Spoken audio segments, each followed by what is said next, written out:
Da, da, da, da, da, da, da, da, da, da, da, da, da. Da, da, da, da, da, da, da, da, da, da. There's my fucking intro vid. That's how we do this shit when Jimmy Bubbles ain't here. Whoop whoop, y'all. Looks like we got this fucking chat up and motherfucking popping, wicked widgets up in here, and motherfucking Captain Dabbies. That's what it do. Tony, why not? Bizarre, my huge Juggalo, mad Juggalo, cannabis, video games, whatever the fuck else you motherfucking need. I got a motherfucking special guest today. There is no Jimmy Bubbles. Is there? Hang on, let me get some awkward silence. Yeah, there ain't no Jimmy fucking Bubbles, but you know who's here? Oh, shit, and this guy. Whoop, whoop. What up, everybody? What is up, Mr. Gold? How you doing? It's so crazy when Jimmy Bubbles isn't doing it. You know what I'm saying? This motherfucking guy. Oh, you got this. No problem. I'm doing good. A little bit drained. It was my son's birthday party today, so had a shit ton of kids just running around. You know how it goes. Oh, yeah. Wait, did I do this? Oh, look, I can run all this shit. Jimmy Bubbles can't tell me nothing. Captain Dab says the bestie going to be on here. Airing folks out tonight. If you don't know who the bestie is, you are. We're going to save that as a surprise, Captain Dab. That's our surprise guest. I did send the link out. We're hoping for the best. You know, all juggalos are fucking flakes, so we'll see what happens. No promises, you know. Fuck it. And Honky Kong. That is what is up. Yes. We was talking some shit, you know, and I don't know, you know, the other day, you know, a lot of you guys, we're friends on Facebook and shit. We're friends on the socials. So we're talking to each other. We're doing shit. And, you know, the Juff Hunters page, they're showing stuff. You know, it's constantly getting updated. People are getting put on the list and, you know, just kind of making sure, you know, bringing awareness to the motherfucking Juggalo community. Yeah. You know, I know this is something that was started up after the gathering this year. It was right around probably right around Hallowicked or something, right after Hallowicked.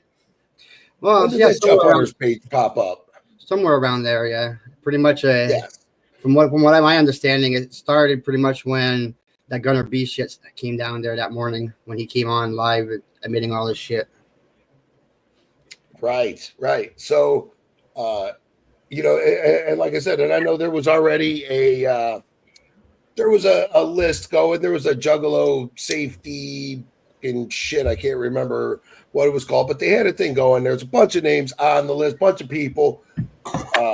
And what the Juff Hunters are doing is going through and they're talking to people, and they are compiling a list of sexual offenders, sexual predators in our community that have proven paperwork behind them. Now, of course, you know, Gunner B got put on this list because that was what kind of got the ball rolling on all this. There was never a charge brought on him for this particular incident, but anybody that heard them videos or saw them texts that that his girl put up or whatever was like, yo, this fuck shit, we don't want this guy around. This guy shouldn't be around anybody, and everybody should know that what this guy is doing to our fellow juggalos, you know, juggalettes, juggalos, whatever you want to call it, you know what I mean? We're all equal. There is, you know, juggalette, juggalo, whatever, it doesn't matter, but this man is obviously preying on the women in our community. And we don't like that. You know what I'm saying? We ain't about that shit. Look, Chance Stevens, we're alive. I'm so glad that you're in here. We're going to put that one right up there.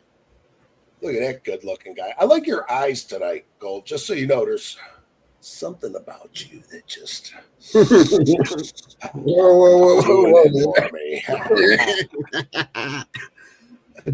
Is on the list for beating off in a Wawa on the chip rack. He was also Now, this is my thing: is we don't want Well, because like I said, it's bringing awareness to some shit that's happened in our community. We all know that when they're talking about the juggalos in jail, that they're all pedophiles and shit, and they're all, and there's a couple of takes on that. I spoke my mind on this, and one of the takes on that is, we're exposing the pedophiles in our community, so we want them to fucking go to jail. We're kicking them out. Juggalos don't go to the cops. We're not cop calling motherfuckers, and we like to handle shits. But sometimes you just gotta fucking, you gotta do what you gotta do, and you gotta put it out there. You gotta go to the police. You want to create a paper trail of these people so that the people know, the people in our community and outside our community, so people know that, like, hey, we don't tolerate this type of shit. It's real. We're calling these pedos out. We want them to go to jail. Yeah, we're sending them to you guys because we don't fucking want them. So if they're in there with you, they ain't out here with us. And that is what's up. Thank you very much there, Wicked Widgies. Appreciate you and shit. That's right. Thumb it, share it, send it, make your friends watch it. You know what this shit is. It takes 2 seconds. Click, click. What the? Fetapile? This isn't a cheese. You're thinking this is about cheese, Shank? No. Oh, come on, man. You fucked up. I'm fucking Dave, the nut from Donut Hut. Whoop whoop. I put a thing up in our group thing, dog. Sorry, I figured you was watching wrestling with the missus. Anyway, I don't want to bother you. This was something I kind of spitballed it to gold and was like, because I was at the whole Leander, whatever, and I'm friends with this motherfucker, and then I find out is all this bullshit, and like that fucks me up. That thinking that because what, the people I talk to, the juggalos, that's who comes on my show is the fucking juggalos, the people that are in this community and stuff. And I'll be goddamned if I'm going to have one of these motherfuckers on here on one of my fucking social media platforms representing me, because that's how it is. I got you on here, Gold. You're a representation of me. I am a representation of you. We represent each other. We're like in a relationship and shit. You know what I'm saying? I'll meet you around back from here, But yeah. But this is definitely one of the things where I was a little blown back by it. That I was like, damn, I'm friends with this guy. And then I went and looked, and I have 20 fucking mutual friends with this motherfucker. And even though his shit was dated, it was from 2008 or something like that. The charges were, but he's the dude with the fucking beard. And I don't really know much about him other than hey, he was my friend on Facebook. He's always saying, call your mom. Okay, we're in this big ass gathering group with 40,000 people in it. Of course, they're not all gatherers, but that's all right because they're probably all juggalos, besides for the ones that are bots and shit, of course. Fucking bots, whatever. I shouldn't be smoking cigarettes on my street. I heard what you said, Dave. Fucking gross. I saw what you said. That's right. We got you. You want to know how I got these cars? I'll let everybody know why you're saying that. That's because I'm Canadian. Here the fish is out of the tank. Got it. Yeah, your head's chopped in half and shit or whatever. Oh, you got a new Facebook and shit, Shank? Let's see if we can't get this one to catch a ban. Shouldn't take long. Should not take long. The guy, and we interacted with him. All of us did. And to think that this guy is, out here doing fuck shit to young kids, man, fuck you, dude. You know what I'm saying? I straight told him, hey, I ain't gonna block you because I want to see if you're on my shit, talking shit, whatever. I was like, you stay the fuck off of my posts and shit, though, bro. I ain't about it. Right. That's Dave Nutt says he gives Shank about a week. Yeah. So I thought, yeah, that's a real good thing. And of course, when he was confronted with this, of course, he said, that was a mistake. The courts made a mistake. It's just just saying it wasn't him. Yeah, not saying things that an innocent man would say. more like just trying to deflect and push blame. And I fuck up all the time. Okay, I try to be real self-aware. And when I fuck up, I want to look back, because I count on my friends to call me out on my bullshit. Gold, if you come at me and you say, hey, Swill, this was kind of fucked up. You did this or you said this or whatever, man. And I think that's a little fucked up, bro. And I might agree with you at the time and be like, man, fuck you, but I'm going to look at it later and I'm going to try to be self-aware and say, all right, well, maybe it was something, maybe I was doing something shitty there, or maybe I did do something fucked up, and I like to give everybody the benefit of the doubt when it comes to shit, whatever. But, so I need that, I need to be called out for my bullshit, whatever. But guys like this doing this shit or whatever, yeah, he wasn't trying to hear it. There was no accountability, no remorse even, or no, there's some things that are unforgivable offenses. Fucking with kids is an unforgivable offense with me. I got a bunch of them, and I'll fucking kill somebody. And I don't want to do that. I don't want to be that guy.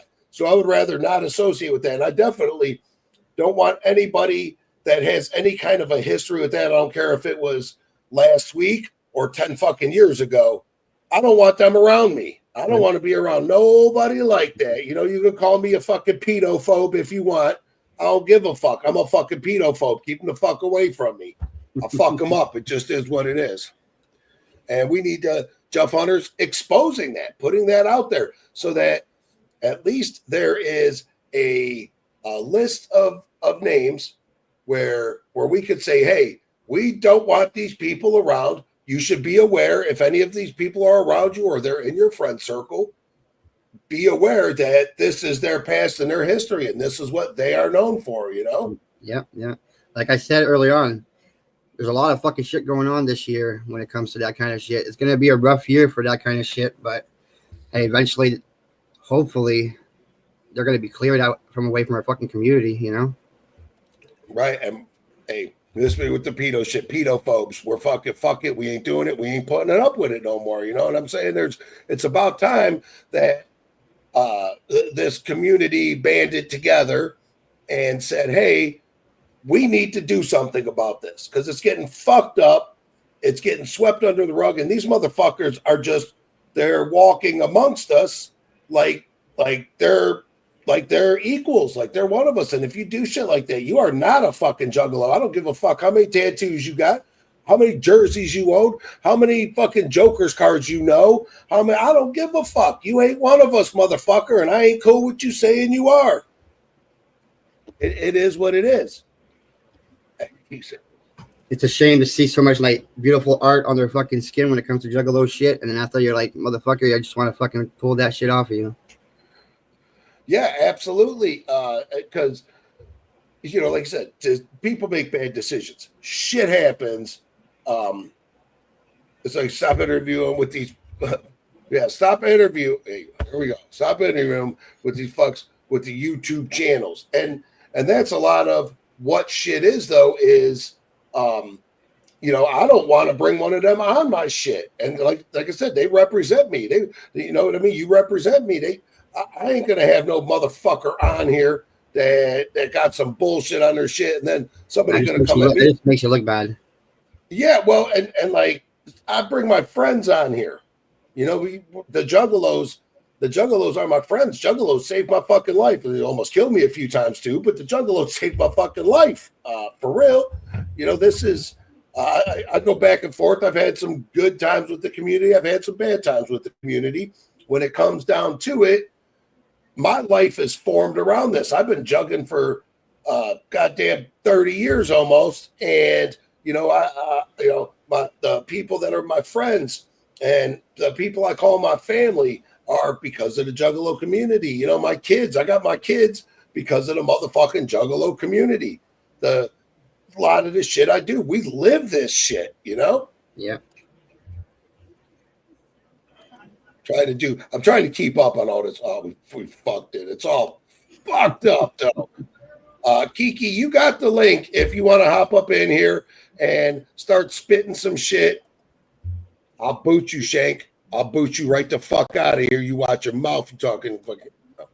I'll let them do their thing. Whatever they got the relationship. Whatever. It'd be like that. But yeah, I'm not fucking. We love you, Kiki. Yes, we do. And well, and even though, hey, you know what, Kiki I wouldn't say, Kiki is not the most loved juggalo. She's an influencer though. She's been out here and she lives this motherfucking juggle life, and she's gonna say how she feels or how she sees shit. And some people don't like being called out for their bullshit, whether it's her opinion or it's backed up with paperwork. Either way, you know what I mean? Some people don't want to hear about themselves. Some people are too real for others. Yeah. Well, like, dude said, man, Shane Coates had us all fooled. Grossman is another one. That, like, these motherfuckers should not at all be just walking around in our community like everything's all fucking good, because it is not all good. If you're doing that fucking shit, I don't want to see you at a show. I don't want to see you at the gathering. Because, like, hey, my son Zach, and he's 21 now. He's been to 10 gatherings and shit. But I don't want him being around this. And I live this fucking life. So these are people I'm going to invite onto my show. I'm going to invite to my house. These are people that as they're around me in my life. Right. And I've been talking to, with the gathering group growing and stuff. And I've been talking to a lot more people and stuff. But then, like you said, like you get tricked because you don't know. We're not running background checks on everybody. There is no application to be a juggalo. I get we never felt we had to, it's not something we ever felt that we had to. It's like, yeah. And you hear that too much. Yeah, no new ninjas, right? Hashtag no new ninjas. You see this, with the gatekeepers, and I always think like, well, no, if somebody's feeling this, like we have to let these people in. We have to give them a chance with things, whatever. But also, we're not running a background check. There's no application to be filled out to be a juggalo. Like no, you come in, and if a lot of people have references and shit or been around a long time. So you're just like, oh, okay, this is Gold's homie, and Gold says, yeah, this is my homie. I've known him for years. Da da da da da. That's motherfucking. I did that, didn't I? Did I not send it? Did I not send it to you, Kiki? Because I am so fucking new. Captain Dab says he wants to get in. All right, I sent you the fucking link. I'm trying to figure this out. I am not real good at this. Did I not send this to you? Hang on. Oh, I didn't send you the fucking link. Maybe I didn't send it to you, Kiki. That is so my bad. And I didn't send it here either. Boom, boom. I am so sorry. I thought I sent those out. Fuck me. I'm a fucking idiot. I'm so glad you guys called me out in the chat for being. See what I mean? Accountability. It was me. I thought I sent them. I didn't. Fuck me. Y'all knew it was a dumb podcast. You notice it's a dumb juggy shit show podcast, and we are so unorganized, everyone. So fucking unorganized. Exactly, AP. That's what I'm talking about. It was, you know what I mean? Like, yeah, was it never cool to be no pedalo? And it's one of them things where, like I said, like, all right, yeah, we're getting them out of our shit, and we'll send them to you motherfuckers. You guys fucking deal with them, because we don't want to fucking deal with them. Exactly. Keep them in there. Yep, keep them in there and get them out of here. We're a fucking gang. And of course, the juggalos are maturing as people. A lot of us been doing it for a long time. So nobody wants to put their freedom at risk. I mean, don't get me wrong. If I see Grossman at a fucking show in my hood, I'm gonna fucking go upside his head. It is what it is. I'm willing to risk that for the juggalo community to get one in to give his fucking victim a voice. You know what I'm saying? Like, that just is what it is. But like, hey, you're right. Ain't no room for these fucking pedalos. Boom. Bam. Now it's a fucking party. Okay, I don't know how to drive this thing, so if I fuck up, I'm sorry. I'm new here. Just got my license. No Jimmy Bubbles. It happens. It happens, Will. Yeah, I don't know. I'll figure this out. It's All good right, to see you, I gotta Kiki. do this. All right, that's better. You're good. You got it. We got it all under control. Yeah, and Yeah, Kiki, I had an echo and shit. oh shit, you was Do in the you have echo your? side. Do you have like 2 phones on, Daniel, or nah? Yes, I do. Well, you Cause can pick it up. well, I just shut the other one down. I took care of it, bestie. We're now experiencing technical difficulties. Super technical difficulties.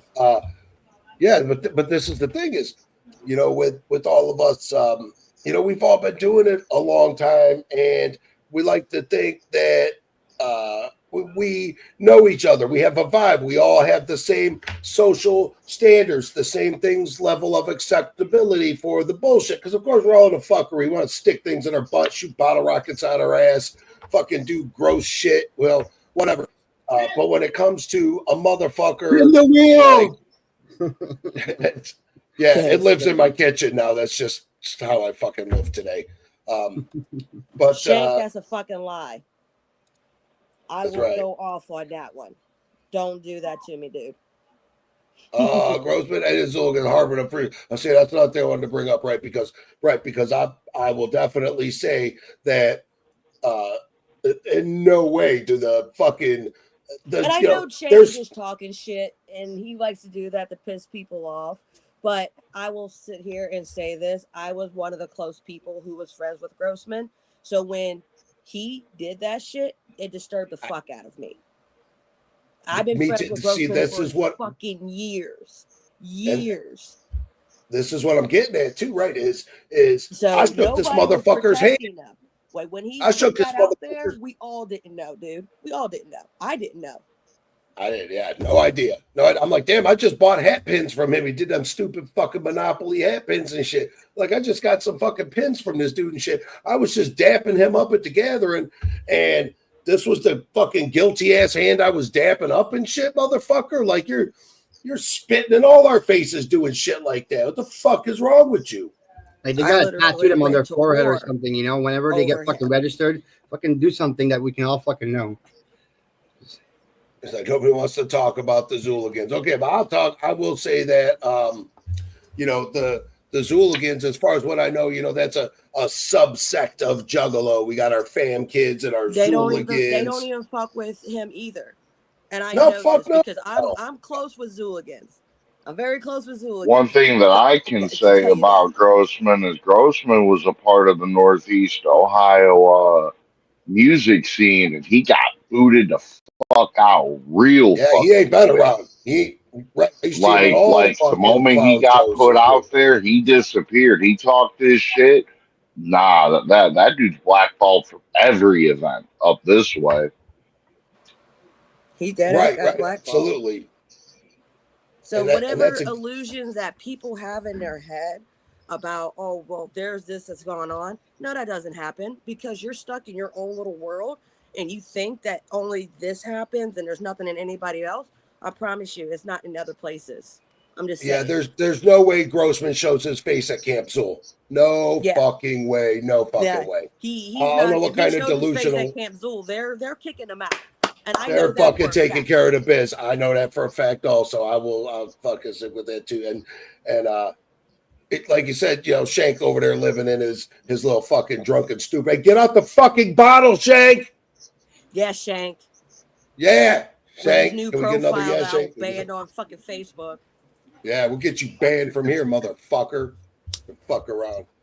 But it is what it is. God, why do I feed into them though? You know what I'm saying? It's like I just wait for the next shitty thing he's gonna say.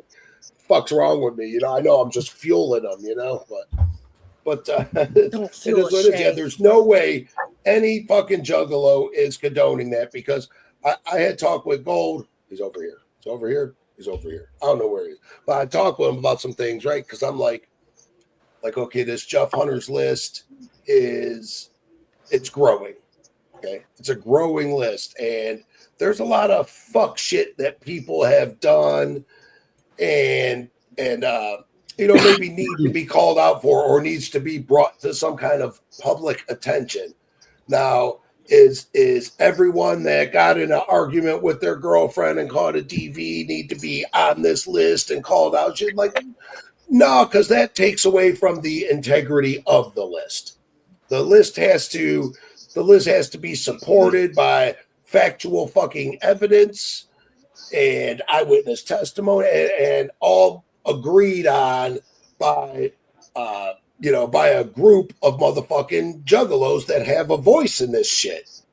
Right? The Juff Hunters isn't just isn't just one person sitting around doing everything. The Juff Hunters are a bunch of people from all over the fucking country that are coming together to say, fuck this, we're putting our fucking foot down with this shit, and we want this shit to be made aware of.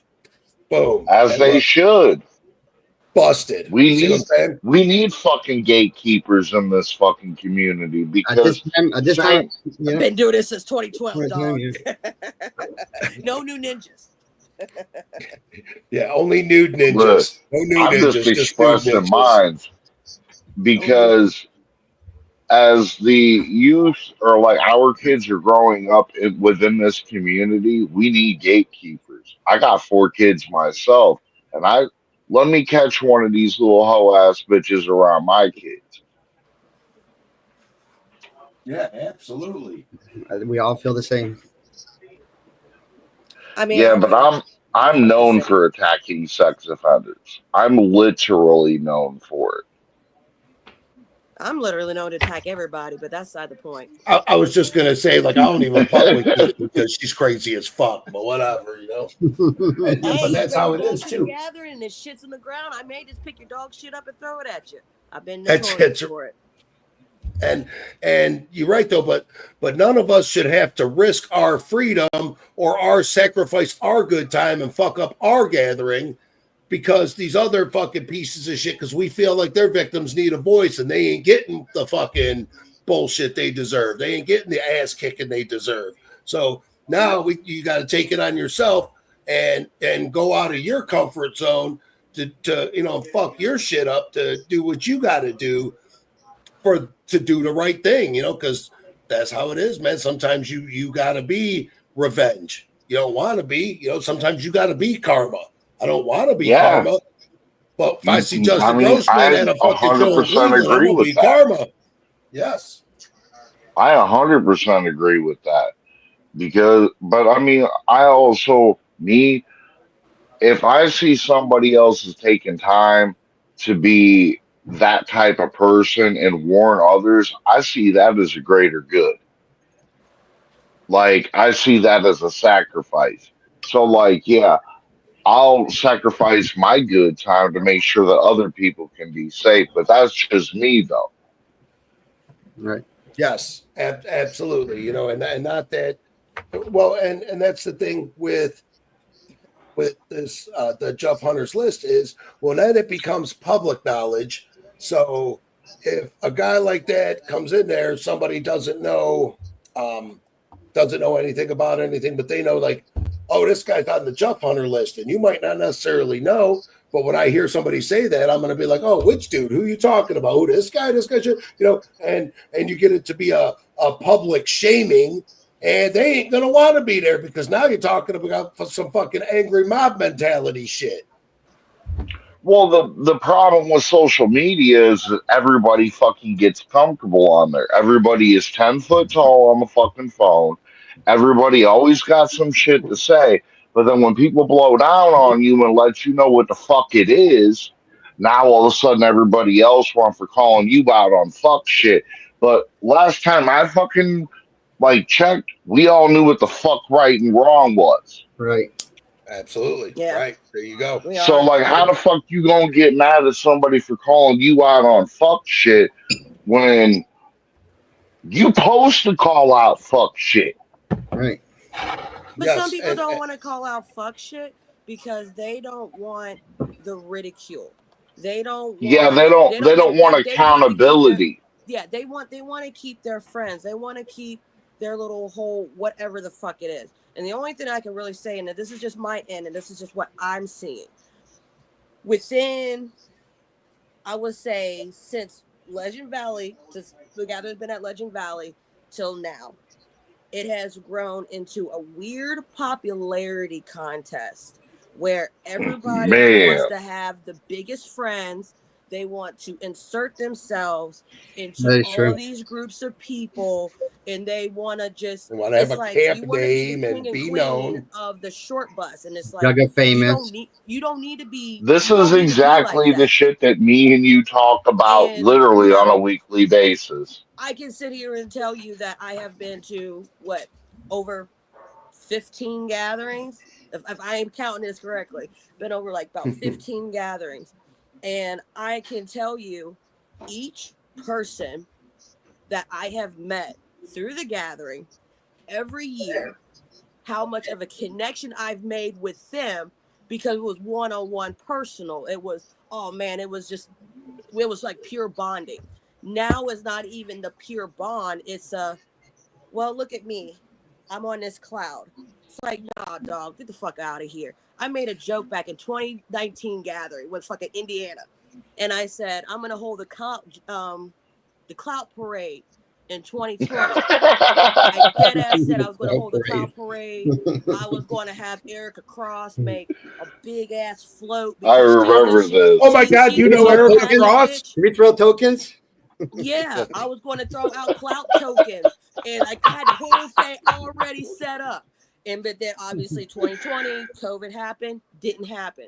The next thing I know, here's 2021, and we're having actual Juggalo parade through the gathering. And I'm like, why did y'all take literally a joke about clout? It really made it about clout. Like, come on now. Come on. Like, I was just being a fucking dick, but y'all really just took a joke and y'all made it into a reality. This is the same way as the Juggalo handbook. You took a joke and you really made it into a fucking reality, and I can't stand you motherfuckers. But I will tell you this, that the Juggalo parade is a good thing, okay?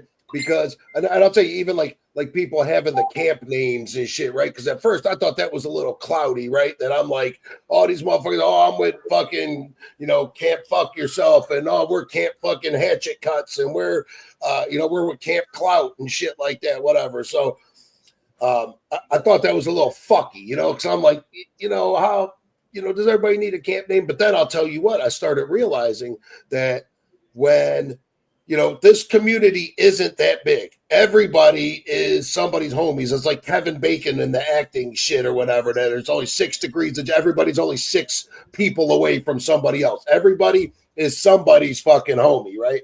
So we have these camp names and shit. And shit happens, and some fuck shit goes on with your girl. Fuck, oh, this dude, whatever. Okay, wait, where's this dude from? Oh, he was hanging with these dudes at Camp Buttfuck. Oh man, my dude knows some people over at Camp Buttfuck. Fucking, we're gonna go over there and fucking, it does give a little accountability with shit, and it almost makes it, like I said, it just gives a little accountability, because you could go back and say, okay, well, whose homie is this? Who brought this motherfucker into our shit? Now you get a case like Grossman where he was here, he was one of us. And he was dapping us all up when that shit was going down. Didn't nobody bring him in. He'd been here for fucking years. So, yep, for years. It's like, for fucking years, yeah. So, you don't think that, shit like that's going to fucking, shit's going to happen like that. And then, bam, you get smacked in the fucking face with it. Mm-hmm. And also, so the Juggalo Clout Parade, what's it called? That's not what it's called, though. It's called something else. It's called it's a something parade, but I call it Juggalo Clout Parade because I was like, man, that's my original idea. Y'all really ran with it. I'll be right back, y'all. Tracy Faith ran with that or whatever, and I will tell you, Tracy's good people. She's good people. That's right. Tracy is great people. I like she's the Juggalo encyclopedia. She been to all the gatherings. She remembers that shit. She's got to come home from the gathering and write down a little note of everything with it, because I don't know if before the gathering this year, she was putting up her little stories about this gathering and this gathering. And I'm like, man, how the fuck she remember all this shit? She got to be taking notes on this shit, you know? I mean, if you sober enough for the gathering, you should be able to remember him. Like, let's be realistic here. Hey, listen, I remember it all. I remember being fucked up at 3:00 in the morning watching Ride as a Lotus. I'm just saying, I was fucked up and I was raging out hard, and I was like, I felt the love, man. And I'll look back. I'm like, wait a minute, what year was it? And I had to follow they all the year by fucking the blur tours. I had to remember it by the tours. Like, oh, wait a minute, that Lotus set was hot because I mean, I was talking about with somebody with a girlfriend of mine. She never been at a gathering, but she does like local juggalo shit. She's been doing it for years. And I was telling her, I was like, man, I was like, from 07 to 08, we got out of high school. We raged hard for 2 fucking years. 2 years we raged hard. We went from Seeing Twisted at Toxic Terror, and then Dark Lotus dropped out with OPEC Brotherhood. We hit that tour how many motherfucking times? And you didn't even go to the gathering, but I went to the gathering that year. That was like one of my favorite Lotus sets because they actually practiced Lotus that year. Right. Or the sound didn't cut out or whatever. It's always some fuck shit, right? Main stage night one. It was a surprise. Is Captain Dad back? Was it? He's back. Yeah, I just had to, grab some cancer real quick. I get it. We poison our bodies, and this is what I mean. Though is like, hey, we're not perfect beings. We're not out here saying that like, oh, hey, we're better than anybody else, or we're fucking above anybody else. But also, we hold ourselves to that standard. And when you say like, oh, you're a juggalo, I think like, okay. You're a decent person. Like, yeah, we might have been down on our luck and some fuck shit when we was younger, but the whole community in general is growing. We're all getting older. We're all maturing. And so it's like, okay, I don't now know we about the understand maturing this. part. I don't know about the maturing part, man. Man, fuck you, Kiki. Hey. I'm maturing a little bit. Just a little. That's what I was thinking too. Minimal maturity. You're right. Minimal maturity. I know you're Kiki's about to have babies and shit, and she ain't even been being crazy lately. So, like, she's like, well, I'm maturing, but I don't know about the rest of it. I've calmed down just a little bit. Just a little bit. I'm like, We've seen you snatch a bitch up by her hair in like a couple years now. You know what I'm saying? You're doing good, Kiki. Shit. As a matter of fact, I think the last time Kiki put her hands on somebody was the boss. Was she fucking manhandled that dude that was trying to when she was on the news and shit? She didn't grow hella since then. As you should have. Oh my god! I wish my dude was here to pull up news clips from that. How do we do that? How do we look that shit up? Hold on. I'll send it to you. She trust and believe she has the link. Oh no, because I show motherfuckers at work. I want to see that. When I was working, I showed them, and they're like, "Holy shit!" And I was like, "Yeah, I choked the dude out." Yeah, do what you gotta do. I'm not afraid. I'm never scared. Because and this is the thing, dude. That's what I mean. I'll do shit, but like, hey, we have a reason. I'll justify. Oh, why'd you punch that dude in the face? Well, he was looking at me sideways, and fuck, he said this to my dude. Hey, right or wrong, but I'll take some accountability for that and go, oh well, maybe I overreacted. Maybe I wasn't in the right there. Hey, some of my best friends I've met in this fucking juggalo shit started with somebody getting punched in the fucking face. All right, I'm not gonna lie. You know what I mean? And now they're my homies. I threatened to kill so many people at the gathering. Yeah, I've done that myself. I ain't gonna lie to you. Like as a matter of fact, let's take it fucking old school, bestie. Let's take it old school. Sorry to interrupt, but since we talking about Kiki putting her hands on people, remember that poor unfortunate soul that kept blowing smoke in Buddha's face? Oh yeah. Howie LaFontaine when I smacked the shit out of him. I mean, I'm notorious of just knocking someone the fuck out especially when it comes to my kids. I don't give a fuck. We can talk about me all day and that's cool. But when you talk about my children or my husband or my mama, I will fucking kill you. I don't care. I'll kill you. Yeah, absolutely. Right. You know what I Family's mean? family. I don't care. I go straight to war. But I also expect other people to go to war for theirs just as hard as I will. So, you know, and if you don't, I don't know what to tell you. You're a bitch. Yeah, well, Super because certified bitch. Right. Because when it comes to our kids, our people, and doing the right thing, like it is what it is. Now, okay, because we was talking about C4. And I was talking about C4 earlier, right? We all know C4 is a little Cousin. Right, okay. That's my cousin. C4 crazy. He come back to the fucking campsite after his shit, and his shit be all gashed up, bleeding, and fucking wow, Cody with the eyes all bloodshot, bugged out. You know that look. Cody, all bugged out, bloodshot eyes. Cody, fucking, what happened? Oh man, it was just moshing. These dudes started fucking hitting me and shit, whatever. And I'm like, okay, now I know this ain't no shit for me to go standing up for my fucking boy and being like, man, why you guys hitting on my dude? Why you jump him? Because I know he was wilding out in that pit, acting a fucking asshole, knocking people over, punching them, fucking but that's what we acting do. A fool. Nah, but there's levels to this. We go in there. I'm just saying, I know he's all drunk and belligerent, acting a fool. I'm not going to punch somebody in the face for that. But like if they just sit there and somebody comes up and punches them, they're not doing nothing. Well, yeah, I'm going to stand up for my people, for my boys, you know, for people at my camp. What's that? I think she's talking about you going with that stupid hat or eat whatever birds. That's No, what do you got there? I'm not talking about anybody. My old man's over here is like, you acted an asshole in the pit, you get hit in the face, that's on you. I was like, right, yeah, that's what I mean. Like I ride for my. Well, ain't nobody gonna tell me to take this bitch off my head. This is for Thorazine. I fucks with my big homie.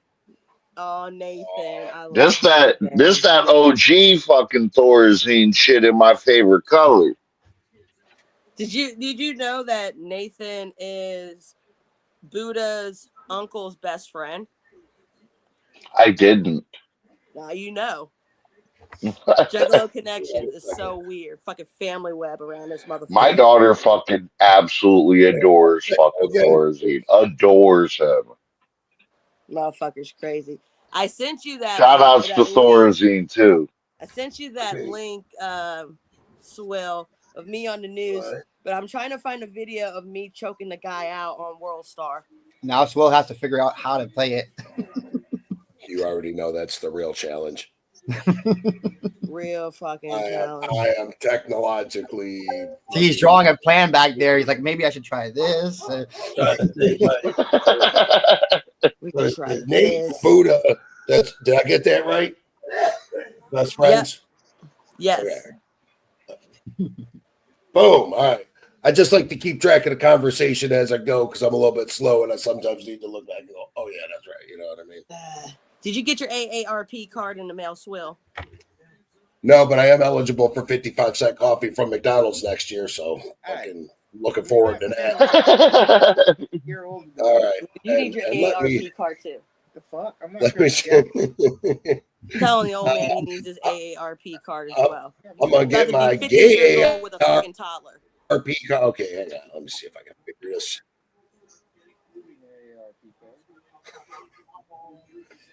Let me see if I can figure out how to. I'll do this. You can do it. And then I know you guys just I'm gonna put him on a leash. Oh no, you fucking right. Yes, I am. No, this one. Why? Did I do it? No. What I got to do? All right. Yeah, that looks about right. Why? Because they learn real quick to do what the fuck they're told them. They get their ass whooped. Okay, you remember when Harambe fucking the little kid that fell into a damn. I remember watching the bitch this should have put a fucking leash on him. No, the kid should have done his fucking job to listen to his goddamn mama, and the mom should have been there to do the fucking job. Oh no, she had 8 kids, and she wasn't paying attention. Oh, this man here. I would shut up. Oh man, that was no fun. I was gonna let that run. I was trying to hear that. Let's see. Let's skip the ad here. He's ridiculous right now.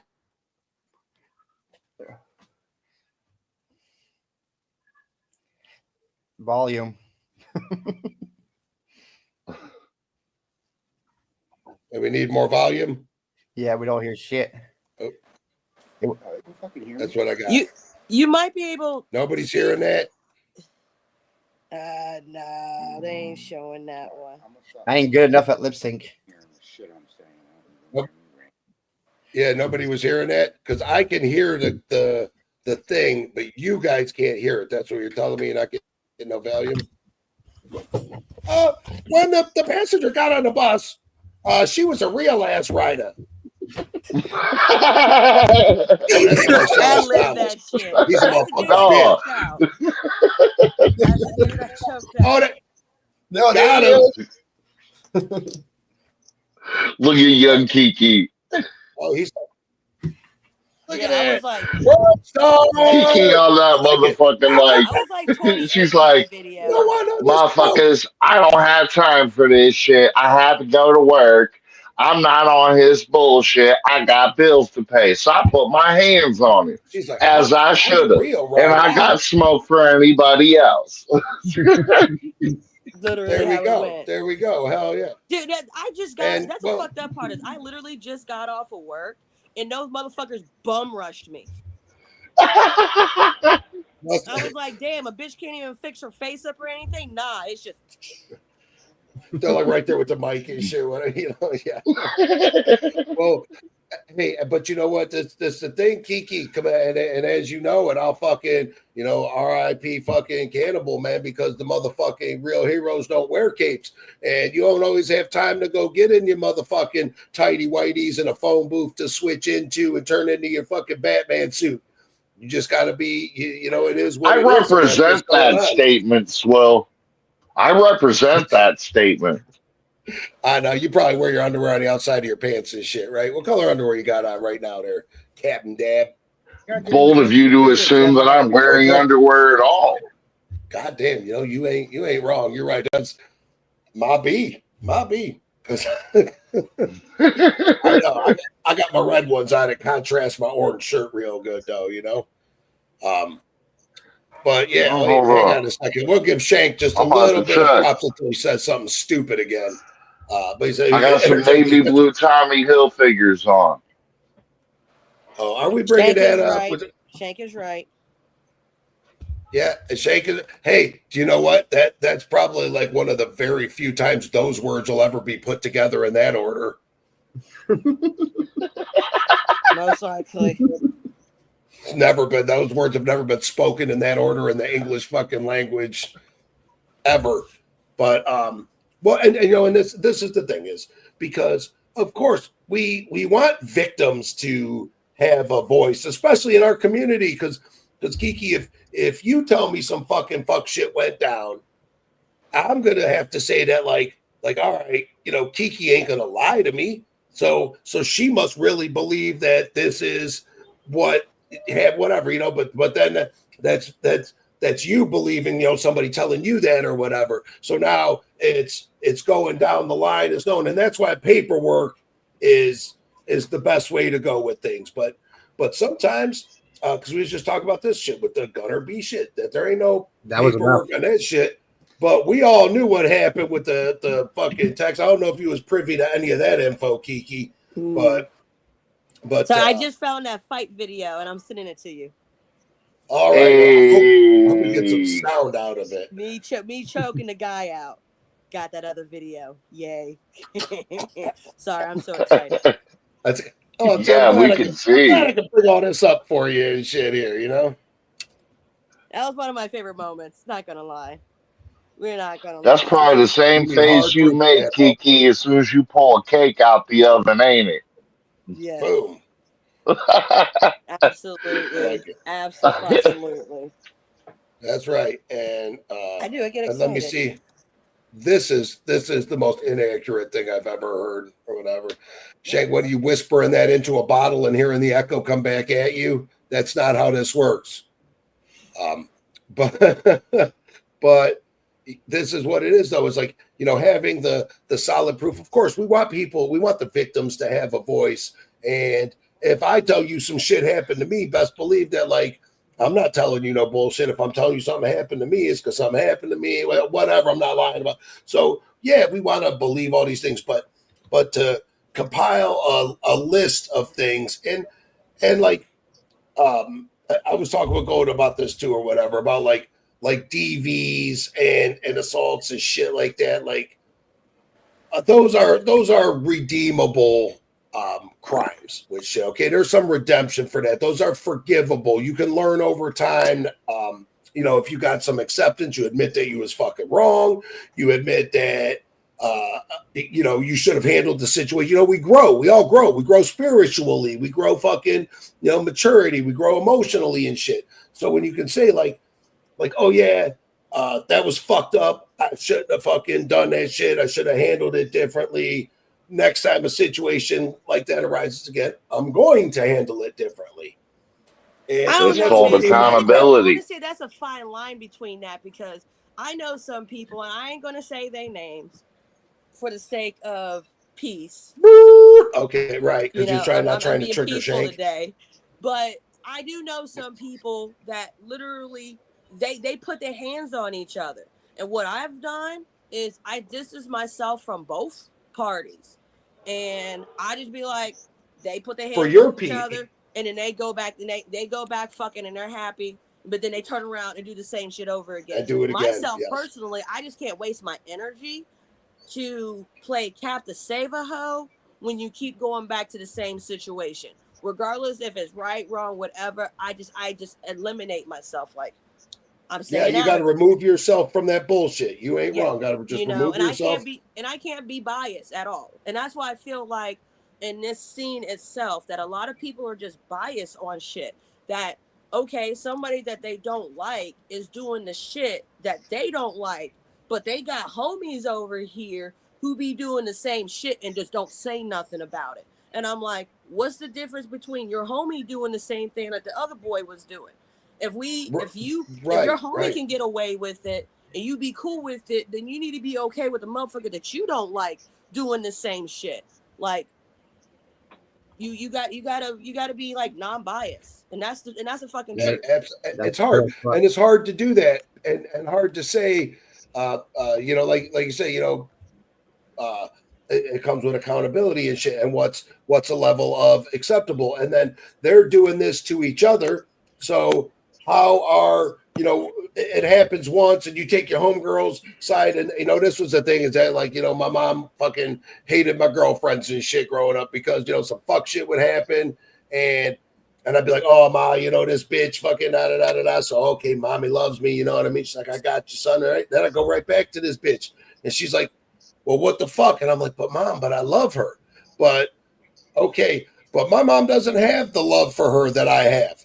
So I forgive her, but my peoples don't forgive her. And that causes a rift now between me and my peoples because I chose to fucking go back there. So we lose friendships like that because, like you said, when they go back and then you're like, well, I can't even be your friend anymore because you went back to this motherfucker that you done told me all this shit about. I don't like this motherfucker. I don't love this motherfucker. I'm not as forgiving as you with this motherfucker, and I don't want to be around this motherfucker. Facts. Right. Yeah. Right. So, you know, you drive people away. 100%. Like that too. Yes. And it's hard to, you know, like you said, say what's acceptable for one person or not for another, whatever their homies are doing it.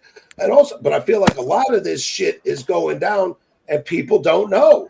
Because I think about that when last time, you know, Justin Grossman was at the gathering and I was dapping this motherfucker up and that shit had been going down. He just didn't get caught for it yet. It wasn't like, you know what I'm saying? Like he had been fucking doing shit, even with the coach shit or whatever. Like this shit had been going on and then they got caught for it. So while they was there dapping everybody up and all that, that fucking blood was already on their hands. We just didn't see it. We didn't know about it. And that's kind of fucked up too.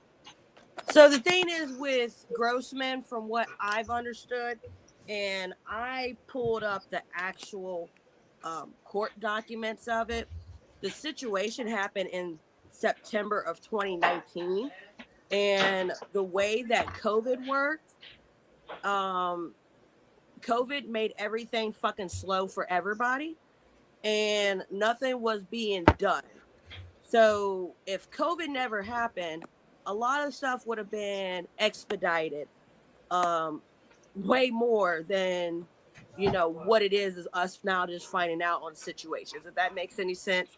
And I can actually sit there and say it's true, because I knew people who were on drugs, abusing their children.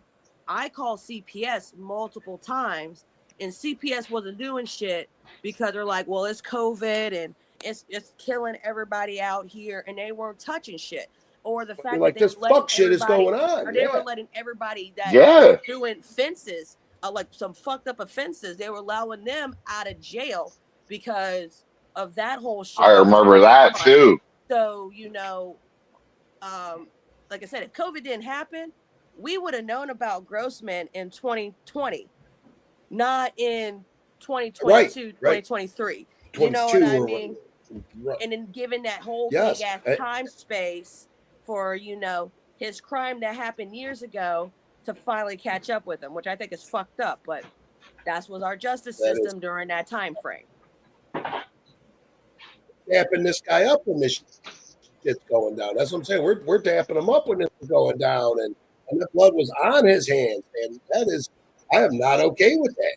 I don't want these motherfuckers walking around, just even they shouldn't walk around feeling comfortable. Period. No, nobody should be walking. No, there should be an island. There should be an island just for these motherfuckers, And then they drop fucking loads of shit with helicopters, and it's like, fight it out, whoever's gonna get it. Okay, Gold. Listen, I'm gonna tell you this. I am a firm believer on this. I'm with you on that. You're not worth my tax dollars. That means you should be dead on sight. There's no. Yeah, but who's going to pay for the execution? It is. I'm going to fucking kill you because you took away a child's innocence, and that is dig a hole. Dig a fucking hole. I will. And you can't give that back. That's an unforgivable thing.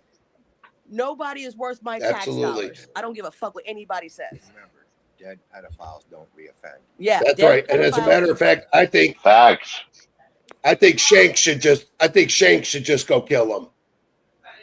I shouldn't say that. I'm gonna say if Shank can hold a gun straight, without shooting a high point.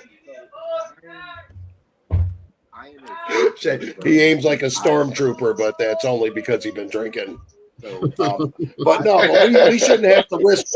But this goes back to we should not have to risk our freedoms and sacrifice ourselves and take ourselves away from our children that we're trying to protect to get rid of these motherfuckers. You know what I'm saying? Like it's just it's a fucking balance of bullshit. But yeah, they shouldn't be walking around covered because, like I said, because I think about that the way that went down, that I was like, damn, I was damping this motherfucker up. I fucking touched that motherfucking fucked up hand. That fucking he had already been doing that shit. Like, fuck that. Like, you know what I'm saying? That's unforgivable. Like you said, you took a child's innocent. That is an unforgivable fucking offense. Which never get rid of that. Yeah, but that's what the Juff Hunters list is for. That's something that they're going to carry for the rest of their life. You will never get rid of them. There are more of them than there are of people that aren't. Facts, perp. I don't know about like more of them than right, but they have their little community of shit. Hear me out. There is not a single family on this fucking planet that doesn't have an uncle that you don't want around your daughter. Facts. Right. That is true. Right. That's true. I will give you that. Right. Facts. He's absolutely right. But for every one shit uncle, there's fucking three good ones. Just because it's not public knowledge that somebody's doing shit like that doesn't mean it's not happening. Because of the shame that it brings to a family. So families sweep it under the rug. Yes. That's so true. Very much in the same way how they used to do back in the day. Like my grandma raised me. So there may not be. If there was shit going on in the family, they swept it under the rug. It's basically equal. Because you have to look at this too. The one thing that people talk about, right? Like if we really want to break it down, it's not just the person that's offending. It's the people that are protecting. Yes, absolutely. They are just as guilty. 100%. That they're just as guilty. But you're a fucking enabler. They never get any of the blame because they're considered victims. The reality is you didn't say anything because you were afraid of the shame that would bring onto your family's name. Embarrassment. That happen. Okay. And that makes you just as fucking guilty. Fucking-lutely. That's not just fucking family members. You're talking about homies that are 22 years old banging 15-year-olds. It fucking happens. Let's look.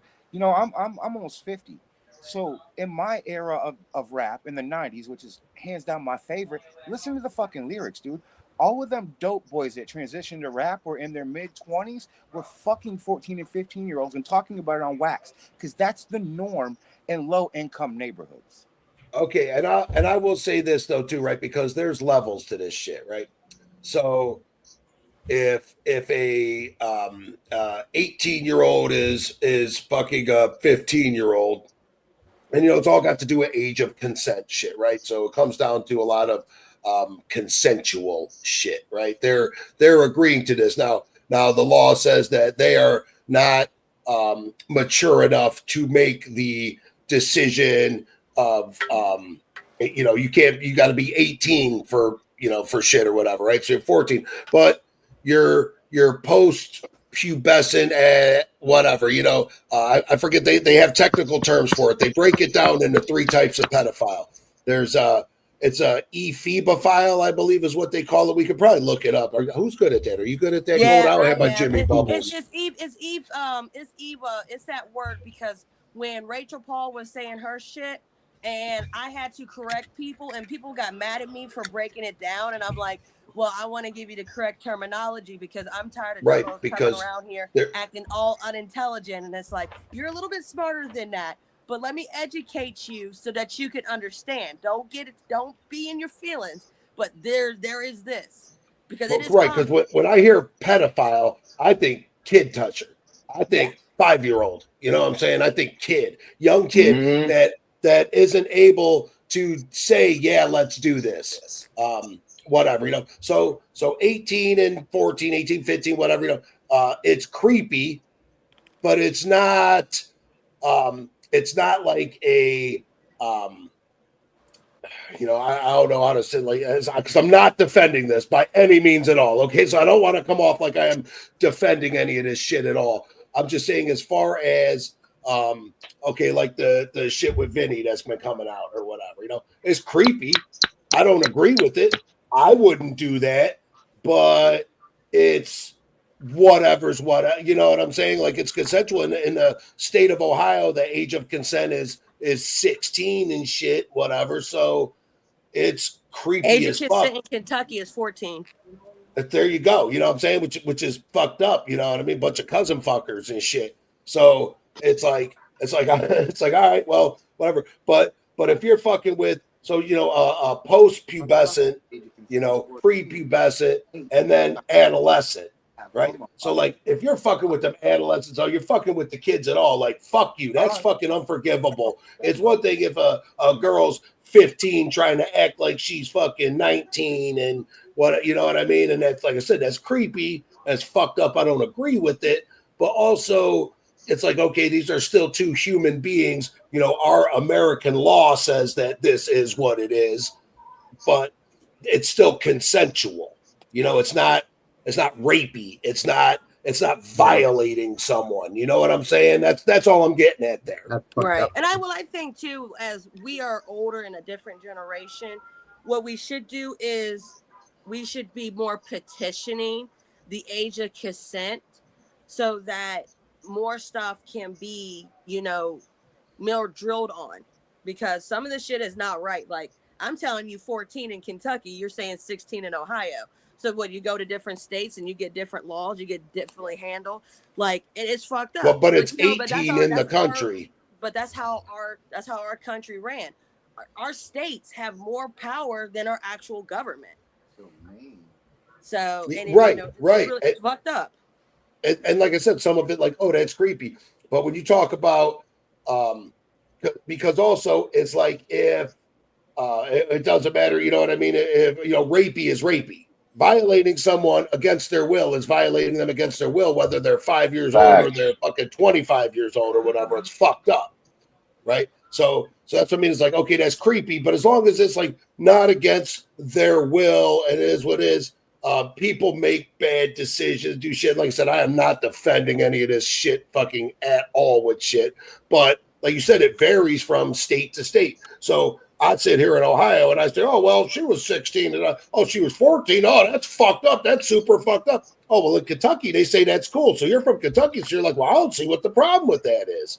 And, like I said, it's just, it varies like that. But violating someone that is unaware of what is going on, right? Whether you're fucking drugging them and taking advantage of them or they're fucking 5 years old and don't know it, like that shit is fucking fucked up to me. And I've never, when it's a male thing, which is why I'm glad that we got a female on here to speak on shit too, because it is a male thing. When you look at fucking rape cases and shit, 9 out of 10 times, fucking 99 out of 100 times, it's a man committing the crime against a female. The stronger. But hold on, though. Well, I'm gonna throw something in here. We got more and more and more and more and more of these female teachers that are getting caught the fuck up, and there's a lot of us guys that are sweeping that shit up under the rug. Yeah, and that's the thing is like they're making it to where this isn't just a human thing. Like there are women out here that have good careers, good jobs, and low self-esteem, and they choose to go live their past because they weren't accepted enough as a team or for whatever the reason. And they're going out here and literally doing the same thing to male boys. Yeah, I'm playing around with this thing a little bit. You keep talking. I'm driving. I'm listening. No, I'm like, you're how good. does this thing work? I don't know how this thing works. What's this button? Let me just push this button. No, and I see it on my Facebook feed a lot. And then I'll jump in the comments section and I'll go read some of this shit, and like a lot of these dudes on there are actually defending this shit, and they're like, yeah, this is every childhood boy's dream. Yeah, it is, but it's still fucked up. Yeah. How is it any less of being a sex offender? How is it any less? Because if roles were reversed, it's a double standard. Right? Exactly. It's a double standard. If you're a young boy fucking an older woman, you get all the praises and all the other shit. Yes, you do. Older bitch. But if a guy was to bang a younger chick, oh my God, you're a fucking pedo and you're gross. I think that's really fucked up. Like, to me, both things they're just disgusting. I'm felt to be. It's the same thing. I can't look at a 17-year-old like, oh my God, I want to have sex with you. I can't do that because I'm a kid that's your age. You're not the same mental capacity of where I am. Like, I put myself in. Yes. I am a highly intelligent Like, what's person, so interesting in a high a teen, anyways? conversation. I don't get it. I don't fucking get what's so interesting. There you go, Chance. Say that shit again, Chance. Say that shit again, because the shit happens to men too. And like you said, there's got to be some hardcore proof with it. And because I'll even tell you, Zach's mom was a few years older than me, and I was like 16 and she was like 27, you know what I mean? And it was, I didn't think nothing of it at the time, but shit, when I was 16, I worked a full-time job and had my own car and, whatever. It was a little different, and everything is circumstantial with it or whatever. But you're right. Like the female end of that or whatever, and I'm not saying it doesn't happen, but it's not as prominent as it is, with shit like that. And also it's a lot harder for a female to commit an act of rape because the male has to be aroused and shit. So like if I could drug but a man could. I don't catch me saying some fucked up shit. Yeah, but here's the thing, though. When you're a teenage boy, when you're a teenage boy, and I know there's two other men in here that can agree with me. When you're a teenage boy and your dick fucking rubs up against something, it don't take very much for that motherfucker to go like that. So, like, I get right. what But you're also, saying. what I'm getting is that, like, right, if I got some GHB, I GHB a bitch down and she falls the fuck up. You know what I mean? That's Like, fucked. I go to work. But if I get GHB and shit, it ain't gonna be the same. She's gonna be over there like, come on, Right. you know what I mean? Like, it ain't working. This motherfucker flicked that bitch like a syringe. this thing on. But you know what I'm saying? So it's not as easy for the females to commit those type of acts. So it's not as you know, it's not as much of a thing as it is with the fucking males.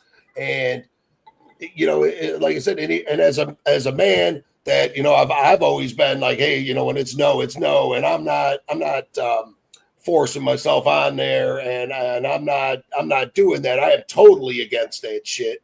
I'm totally against, you know, even going out to a bar and you meet a chick at a bar, and you know, you guys get to talking, and she's like, oh, let's go back to my place, and I'm like, yeah, you're pretty shit faced, and so am I, and I don't want to wake up in the morning and you're like, well, what happened? Like, Right. You told me to do that. I did. I don't feel like I did. Well, fuck, you know, like now I'm caught up in some bullshit. So you're taking a chance there, even, you know, like, you know, so yeah, it is. It's fucked up. I'm going to address one thing and one thing only, because I know it's going to open up a can of worms. But Shank fucking is prying this out of me. If we're going to talk about Vinny Reader in the situation with his little girlfriend, we need to talk about the whole thing, not just one part of the thing. And Shank knows what the fuck I'm talking about. Spill it, Kiki. Just saying. And we can sit here and be like, oh, he's gross, this, and this. Let's talk about his baby mama. Let's talk about what she allowed. Only thing we've ever heard about so far. Shut up, Gold. Shut up, Gold. Let's go. I'll mute them all. Kiki. Shut the fuck up. I'll mute them all. This is between me and Shank. Because Shank's watching this. If we're gonna go on one side, are we gonna talk about all sides? Because I am a bitch who's going to make everybody in this motherfucker accountable. So if we're going to talk about one side, we're going to talk about all sides. That's all I got to say. Pimpin'. Because I'm not cool with one person going down when it should have been two motherfuckers going down. And there's a reason why when I dropped motherfucking knowledge, motherfuckers got silent. They want to acknowledge that they don't want to acknowledge that I said some shit because I hurt their motherfucking feelings. I didn't give a damn. I said what's right was right, what's wrong was wrong. So that's all I gotta say. Facts. Yeah, and sometimes you know, like I said, like right is right, wrong is wrong, and when it comes to the laws varying in different states and shit, whatever, motherfuckers will lean on that shit, whatever. But like you said, when it comes down to it, like what's right is right and what's wrong is wrong.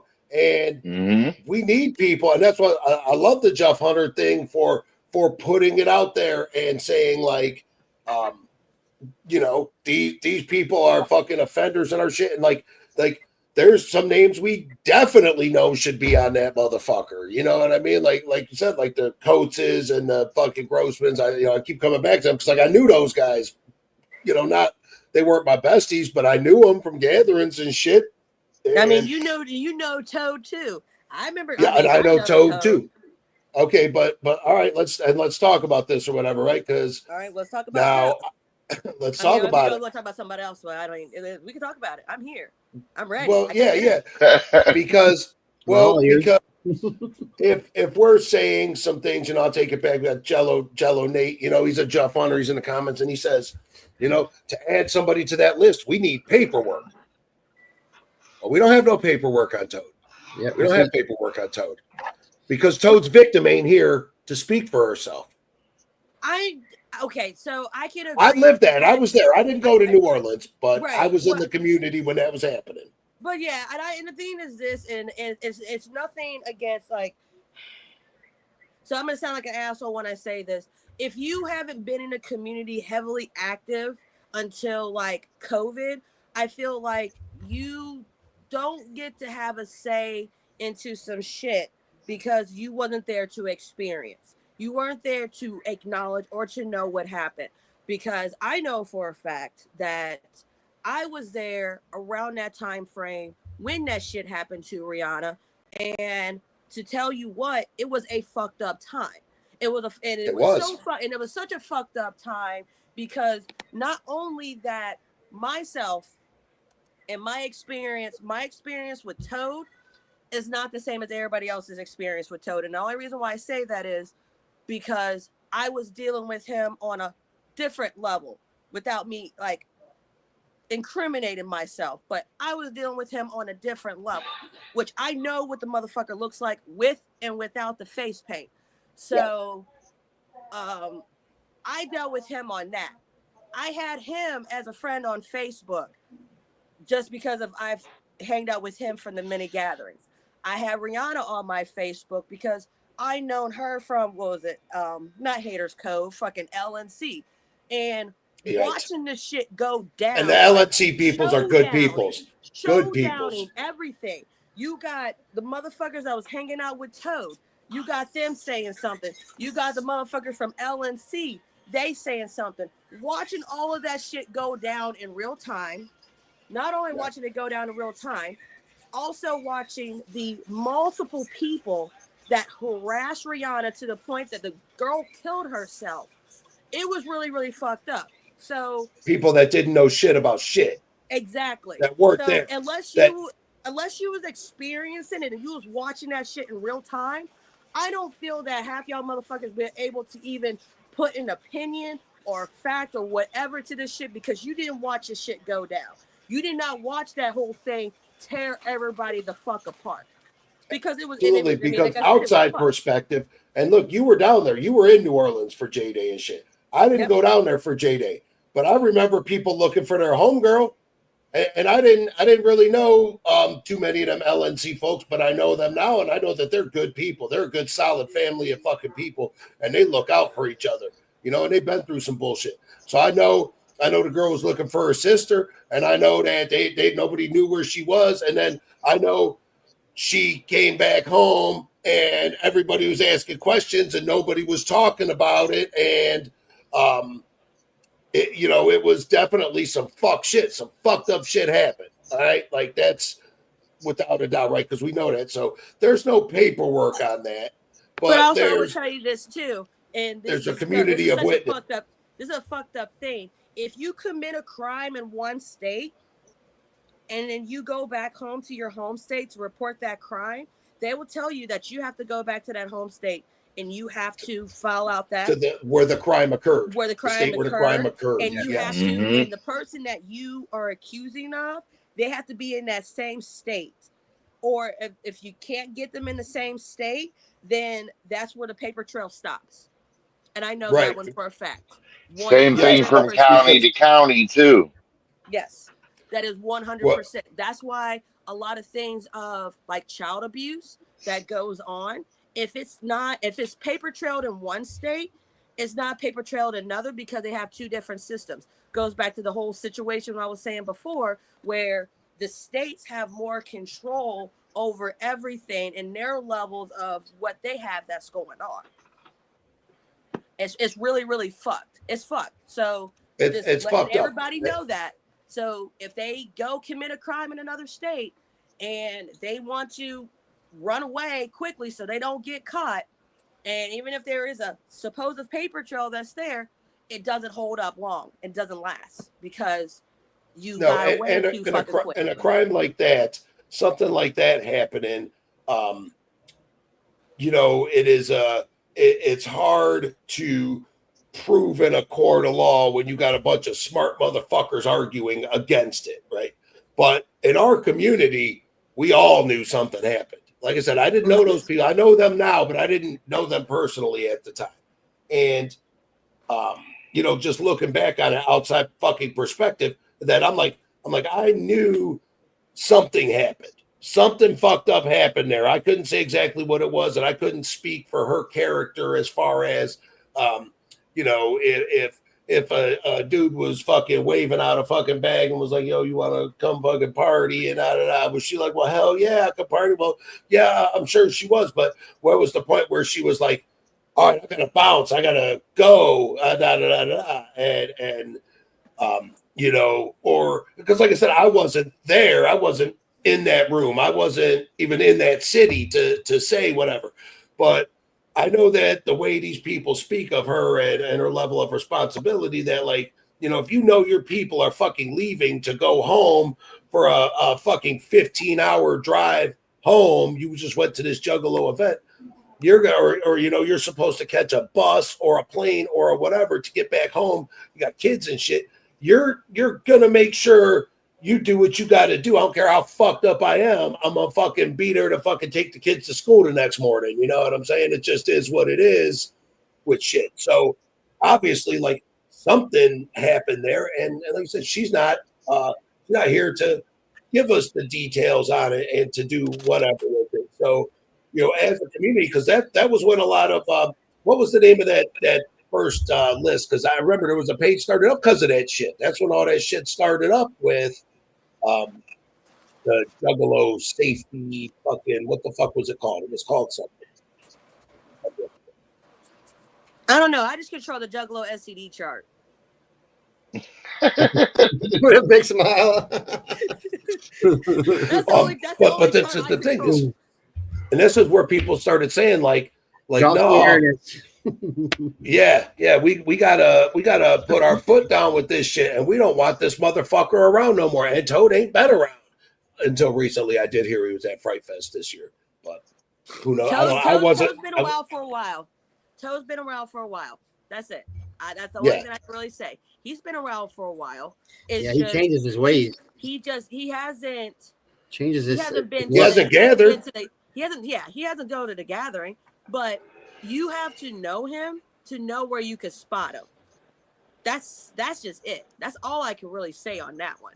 You really have to know the motherfucker to know where you can. Is anybody going to say the fam kids are protecting him? Nah, there's no fam kids protecting them because, I mean, I hate to put it this way. He was that twisted kids, though, right? The fam kids don't even know what the fuck he looks like. The only way that any of y'all would know what he looks like is if he does his distinctive face paint. This motherfucker can paint his face. Don't even have to be the signature that he's been doing, and y'all still wouldn't know what he looked like. Mm. Oh, I can agree with that, because there's sometimes that I know people for fucking years and their face is painted, and I'm like, oh, that's you. What's up? You know what I mean? So you're right there. You could disguise, you can walk around. Like, but when he talked, I would know it was him. I had somebody message me, and they were like, "Ain't that Toad?" Because they know for a fact I know what he looks like without the paint. I was like, "Oh yeah, that's David. What's up?" And they're like, "What?" And I was like, "Yeah, that's him." And I was like, "Oh, he's with her? She's back in Michigan? Huh?" And then I started going through. I was like, "Oh, that's Fright Fest. Oh, that's Hallowicked. Oh, Juggalos ain't do shit. Gotcha." Now is it Juggalos didn't do shit because they didn't know? And this is what I mean, is that like somebody got to know. There's got to be people there that like, okay, he's still got to have friends. And I understand that if that there's people that got to believe he didn't do anything wrong. Okay, right? He's got to have friends like all right, if somebody came to me, I'll use Gold as an example, whatever, but if somebody came to me and said, "Oh, this fuck shit happened with fucking Gold, da da da da da da," and I was like, "Gold, what happened, man? With any of this shit going on?" "Man, that ain't how it went down at all." Da, da, da, da. I'm like, "Okay, well, all right, I believe you, Gold, because you're my friend, and I don't know these other motherfuckers and what they're doing. They're making this shit up, this shit, So there's got to be people that still, I don't want to say people that still support him or whatever, but people that believe he's innocent, or people that will protect him, that they'll say, "Oh, let's go to Fright Fest. Oh, don't worry, Toad. If anybody says anything sideways to you, I got your back, dog. We'll go to war for you, dog." You know what I mean? Like, he was a he was a pillar in this fucking community. The guy was well fucking liked. He was, he had a role that he played, and he had drugs. He had good drugs. Say good drugs, Kiki. Okay, it's not so. He had the best drugs. All right, if you had want to fucking trip balls, so everybody loved fucking Toe, right? Exactly. And I think it's so fucked up the way all that is, and like you said, it goes back again to defending people due to you don't want to lose your plug, you don't want to be embarrassed, you don't want to. You just want to turn a blind eye and not believe that it's happening. Like there's all kinds of levels to this shit. So it sucks, but he's on the list. Paper trail or no paper trail, convictions or whatever. Not like I said, his victim ain't here, and that is fucking terribly fucking sad and shit. Because I couldn't imagine what it would be like going to fucking Juggalo Day with my sister and then coming home and being like, where is she? Because I gather with my family. My sister fucking gathers with me. My son gathers with me. I couldn't even imagine what that would fucking be like. You know what I'm saying? So, fucking R.I.P. Rihanna and fucking, much love to all them motherfucking LNC folks and shit, because I love what they do and I love. I just know at the end of the day, if Juggalos as a whole doesn't do anything, I just know that there are certain people in this scene who will handle the business before anybody else. And that's absolutely. You know what I mean? If LNC, anybody in LNC knows that Toad's at any event, LNC is going to handle it. List, proof, they don't give a fuck. They're going to fuck because it ain't about that. That's about that. Exactly. It's a whole different other situation. And it'll just be like, well, that's been handled. That's been done. You got your ass beat. It's boom. My man, I've stopped fucking with plugs for way less and shit. Yeah, no. What up, Buffalo? Waffle. That's facts. That's facts. Yeah, I've stopped fucking with plugs over a $20 front before, so don't fuck with me. But it's one of them things that, like you said, there's people also that will, if they know he's there, like you said, he paints his face and he does whatever. These motherfuckers could be walking by. You could be moshing right next to this motherfucker, and you might not necessarily know that's who this is. And especially you're talking 2000. This is 8 years ago now, 7-8 years ago. This is going on. And there is no statute of limitations on this. There is no fucking shit where it's like this is ever going to be like, oh, okay, well, Toad's not on the list now. That was 10 years ago, and he's not that person anymore. And I'm not doxing anybody, RV, but I appreciate your fucking comments and shit. But it's the shit's turning whack. It's fucked up, and you're right. We need to stand together as a whole, as a community, and know you aren't there. Right? Call each other out with. Oh yeah. Well, my old man was just saying. He was just saying over to me. He's like, well, here's another problem too. Is that the old heads, that used to gather, don't gather anymore because the shit's whack. Mm-hmm. So you have all these new heads coming in, and then you got people who were already fucked up, which I can name 20 people off rip.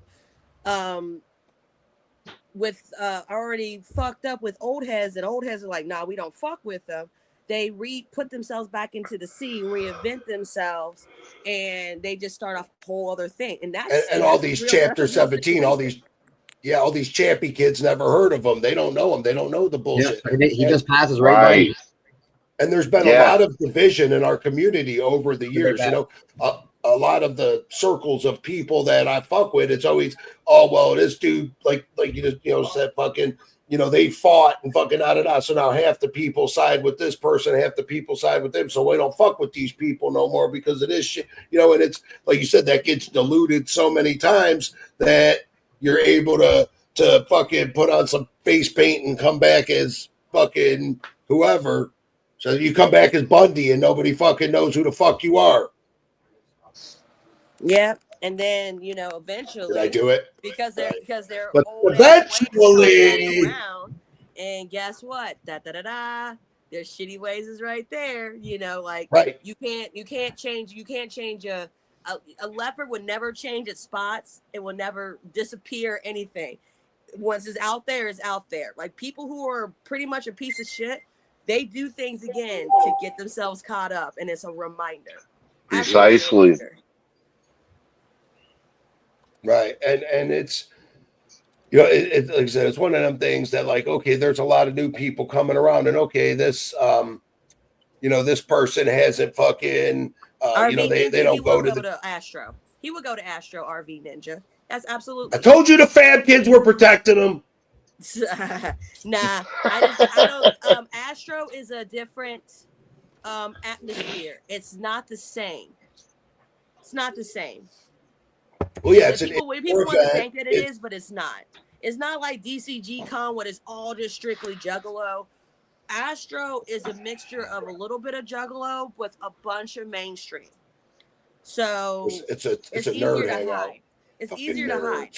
And I go to conventions, and this is me just telling this is like I am not being a biased person. This is the experience. This is what you get. And it's not the same. It's not the same. Right. Totally different. Let's not forget the biggest thing about this whole scenario. 90% of the people that say they're about that life when it comes to shit that's fucked up are not about that life. They say that shit online, but when it comes to fucking face to face, they shaking bitches' hands.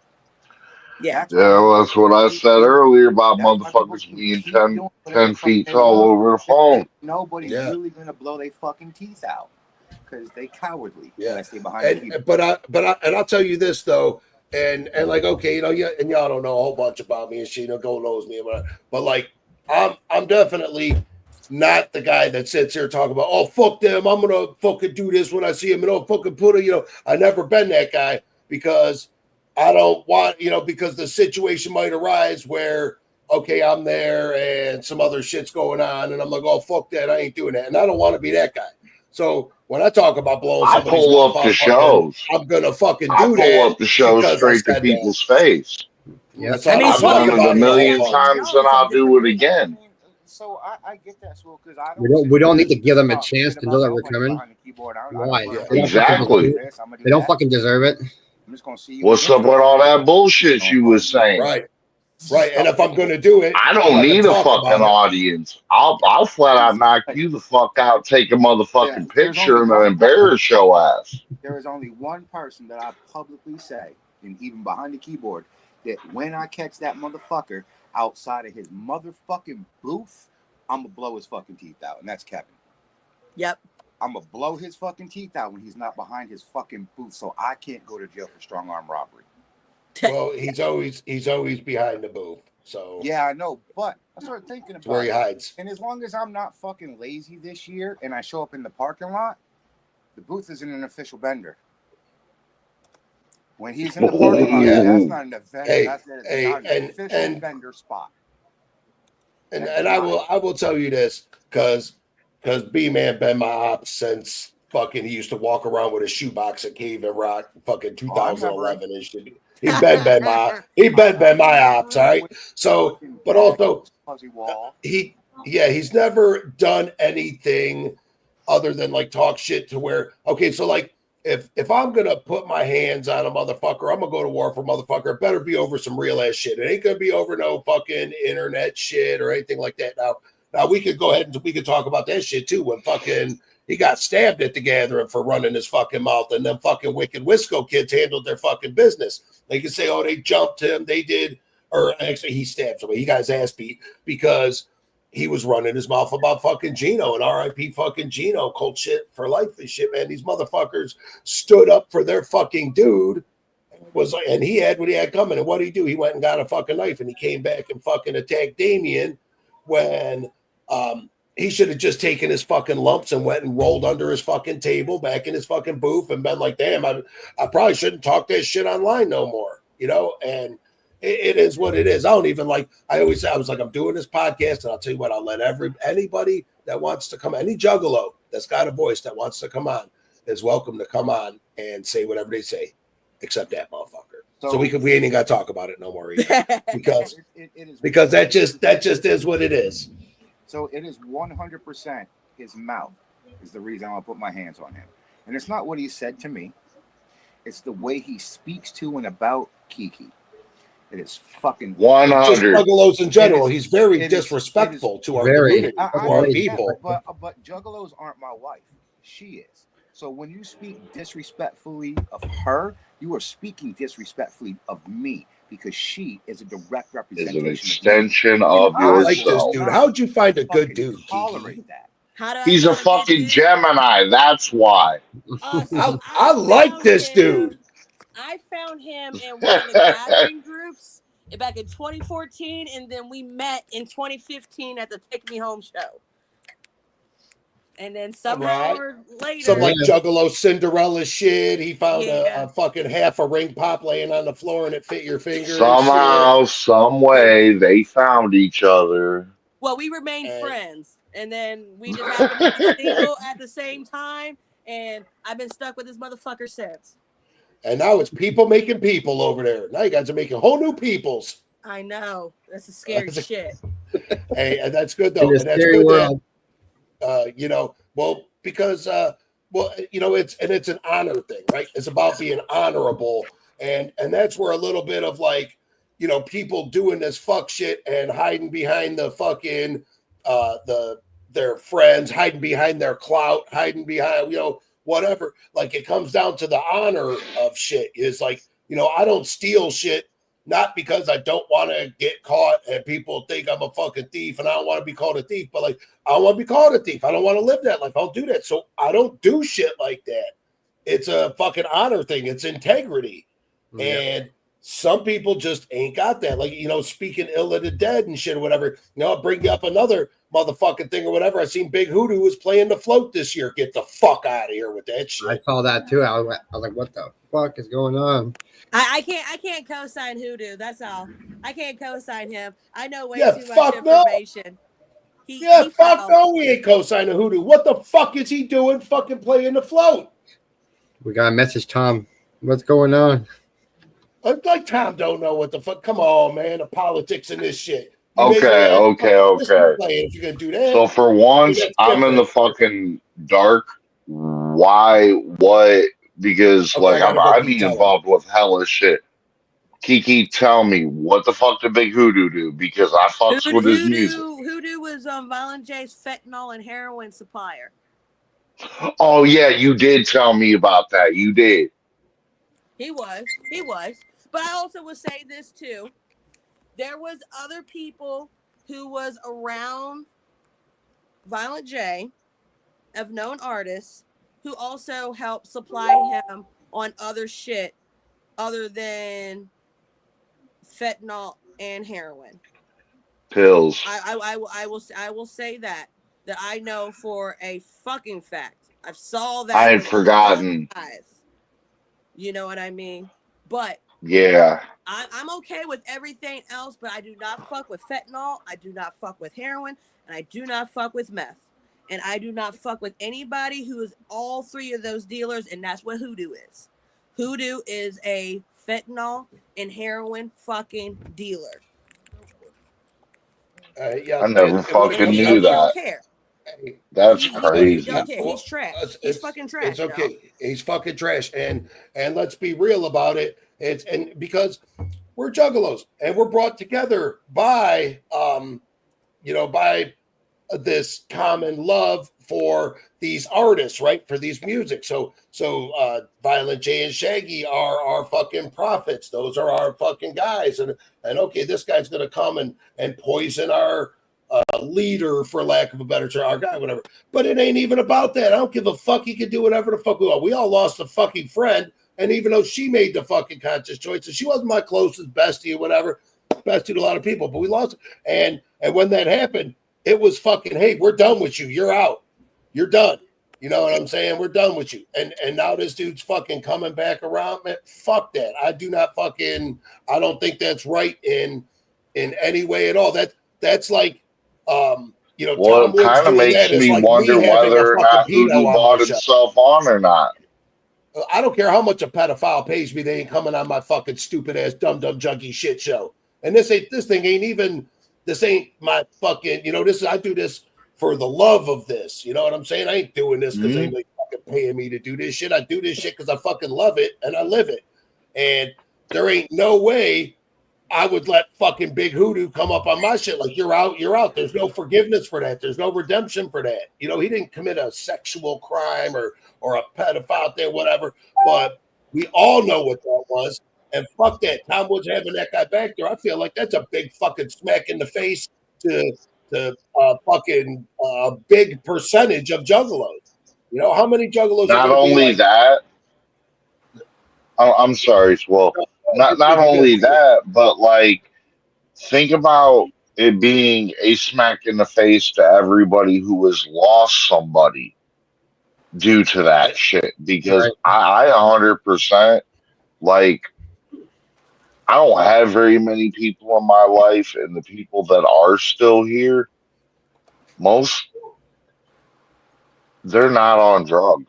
Like, the amount of people that I have lost just this year alone it's so, like, I gotta throw that in there. Yes. Like, it's not just it's to It's anybody not who has just one lost specific somebody. person. It's a Mhm. whole, and we've all lost people to that shit. Are you kidding me? Them fucking blues around and shit. Everybody in And this that juggalo echoes community to has our own lost somebody personal to that shit. traumas with that. Yeah, Yeah, it's exactly. killing people and still want to fucking keep on doing that and selling that shit. Like, what the fuck? You're heartless, man. Oh yeah, and Yeah, you're literally mixing the shit and you're selling it I for don't understand something how we else can and be what it part of really a is. And community I and think it's call each other absolutely fucked up family and too. then poison each other flat out. And listen, I will I have never ever understand that. and I have nothing but respect for Tom Woods. All right. Tom Woods is a little drinker and shit, whatever. But he's a very stand-up guy. He seems like a very holds himself to a high moral standard. He's very polite. His energy is good when you fucking talk to the guy and shit, right? So I can't believe he's so worried about selling tickets for, and plus how many people are going to come to see fucking Hoodoo versus you don't have to, how many tickets are you going to sell because you got Hoodoo there? Buy You know his what I'm shit. saying? Like, why would you? Yeah, exactly right. That's what I mean is we love Tom Wood. We support Tom Wood. This is a fucking bad decision by him. It's not bringing juggalos. If anything, it's going to deter juggalos from being there. Anybody that fucking knew anything about Laney is pissed off at fucking Hoodoo, regardless of how they spin the situation and what everybody says, whatever. And it was her choice. It was her. No, he was fucking ousted. He was bringing that poison around. He was the one that fucking, the blame fell on him when that shit fucking happened. So how are we bringing this guy back into this shit? That's like me bringing Toad on this fucking show. Right. Fuck no! I don't care how much money Toad's got, whether he's buying his way on or I think it's gonna get me a bunch more fans if I bring fucking Toad in.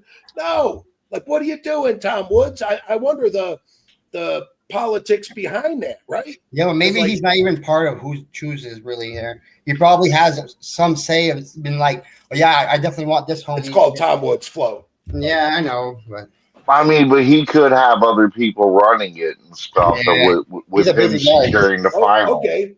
But even if I got other people He could running have my a shit, promotions team. yes, yeah, but I got other people running my shit, and they're like, "Oh, hey, Big Hoodoo's gonna fucking be at your shit." You're like, "Wait, Yeah. who?" So Wait, then why don't we just do this? Why don't we just do this? I mean, we all have a fucking voice in this motherfucker. I mean, like, if motherfuckers don't want him on the float, or you know what I'm saying, like, Call it then out. let's cancel his ass. Because if nobody shows up, there's no support for Tom Woods, and Okay, I but so bet you people are going to show up for Tom Woods' float because they support Tom, regardless absolutely. of who is going to be there. They're going to support because it's Tom. That's the truth. Yes. and I'm also looking at it through the eyes of a music promoter. Event. It doesn't matter who's fucking there. It's the people, not the fucking entertainment that's going to bring it. Absolutely. That is true. Yeah. Okay.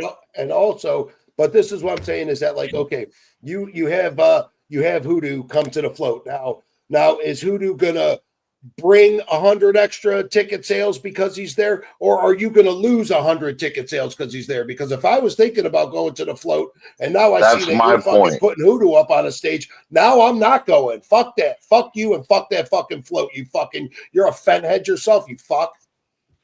Fucking That was pretty much my point.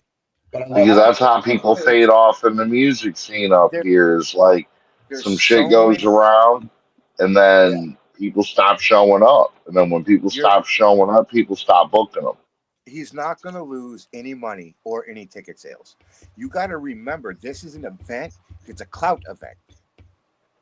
You ain't got to like any of the acts. You could think all the acts are absolute fucking garbage, but you're going to show up because it's Juggalo clout. And now you are the cool kid on the fucking short bus. Welcome to Juggalo politics. A little bit, but Lainey I can't argue with you, pull in Perk. this shit, man. R.I.P. Lainey. She had some pull in this shit, and she was liked, man. She was loved in this fucking community.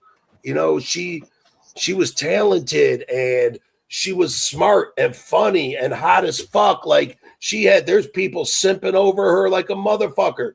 You know what I'm saying? But here's just being real about shit. Okay, well, let's be real about it then. It's irrelevant.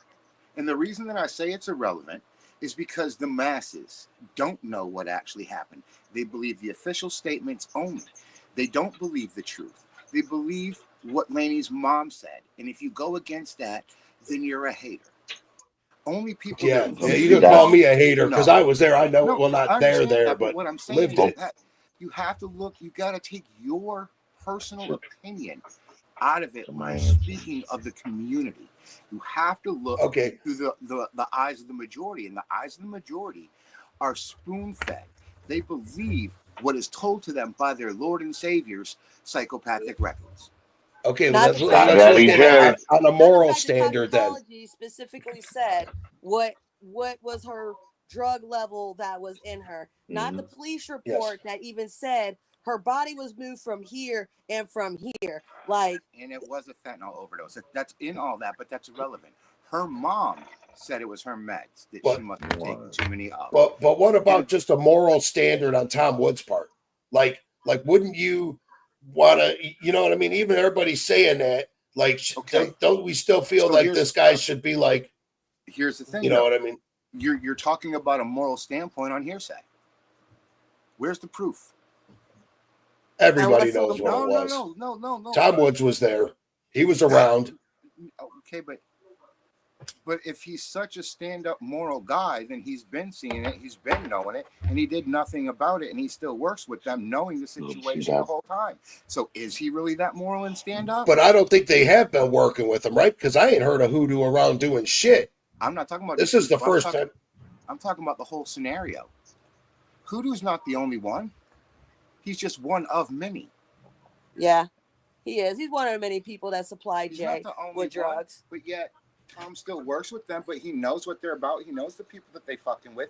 And he sees it all because he's in on the end. Because he's in it. He's on the inside of that circle. Right. Yes. And he's still doing it. So how moral is Tom if we're really going to break it down like that? Well, the difference between putting this guy up on a stage and advertising that he's going to be at your shit, knowing the history of it. You know what I'm saying? That's like. But you're talking about the opportunity of losing a contract with somebody who pays a lot of your fucking bills. I guess if Violent J's telling him you better put Hoodoo up there. That's what I mean. Is Hoodoo's not bringing a big enough crowd to make a difference of if he's there or not. So as a moral thing or whatever, Tom Wood should be like, I'm not, because now you're paying this. But what if I'm just gonna put this one up? I got you right here. We'll say Tom does that. Now in retaliation of Tom saying that, Tom loses his contract with the clowns. He no longer makes their shit. He no longer makes tons of money. He no longer gets their sponsorships and discounts. It will cost him more to stand on a moral ground financially than it is to just let the guy there. Fucking D Ryder, spam a lead. That's what I'm talking about. Yeah, that's what I call my chat. They be sharing all my shit. We be spamming Hey, these Ryder bitches should become out. another That's one. the spam-a-lee. Right. Spam-a-lee. My motherfucking homies and shit. That is what's up. But hey, What's Waffalo, you're going right on? though, because my man got some good points and shit. And even if he ain't feeling it, he's got a good goddamn argument anyway, you know. So like he's good at playing devil's advocate, isn't he? That's good because you need that balance, you know. That's that Because I try to Gemini look at shit. everything. I try to look at everything from both sides and shit too. You know what I mean? Because that's how it is. And you're right that like, oh, you don't blame the dealer, but also when some shit like that happens and we say, okay, boom, you're out. You know, and you're right. Maybe Hoodoo's sober now, and he's like, oh, come on, Tom, give me a chance, give me a whatever. But at that point, it's like, well, last time we fucking gave you a chance, you fucking shit on us, and now. You know what I mean? Let's give Toad another chance. No, fuck that. You know what I'm saying? Fuck that. There's some shit that is fucking unforgivable in this fucking Juggalo community. And I ain't saying Hoodoo can't fucking come to shows if he wants and do, you know what I'm saying? You want to come in and you want to try and milk it out. Because, like, even with Twisted, there's going to be Juggalos that fuck with you, like, despite all the shit, like, with everything. You know, but as far as people saying, like, oh, I hope Twisted comes back to the gathering. Like, no, you don't invite your ops to your birthday party. That's just how the fuck it is. They will not be there. You know what I'm saying? Fuck them. They don't get a second chance. And some shit's just an unforgivable fucking offense. And the shit, the way that shit went down, like, you can blame the user. I blame the addict. I get it. I was an addict. I am an addict. Kidding me. You know what I mean? Like, I understand some of that. But there's levels to this shit. There is levels to this shit. And when you're fucking some shit like that fucking happens, and now that person can't stand up for themselves anymore and shit or whatever. And it was the fault. Okay, maybe she would have found it somewhere else or whatever, but he was enabling and doing whatever. And when that shit went down, everybody's like, man, fuck Big Hoodoo.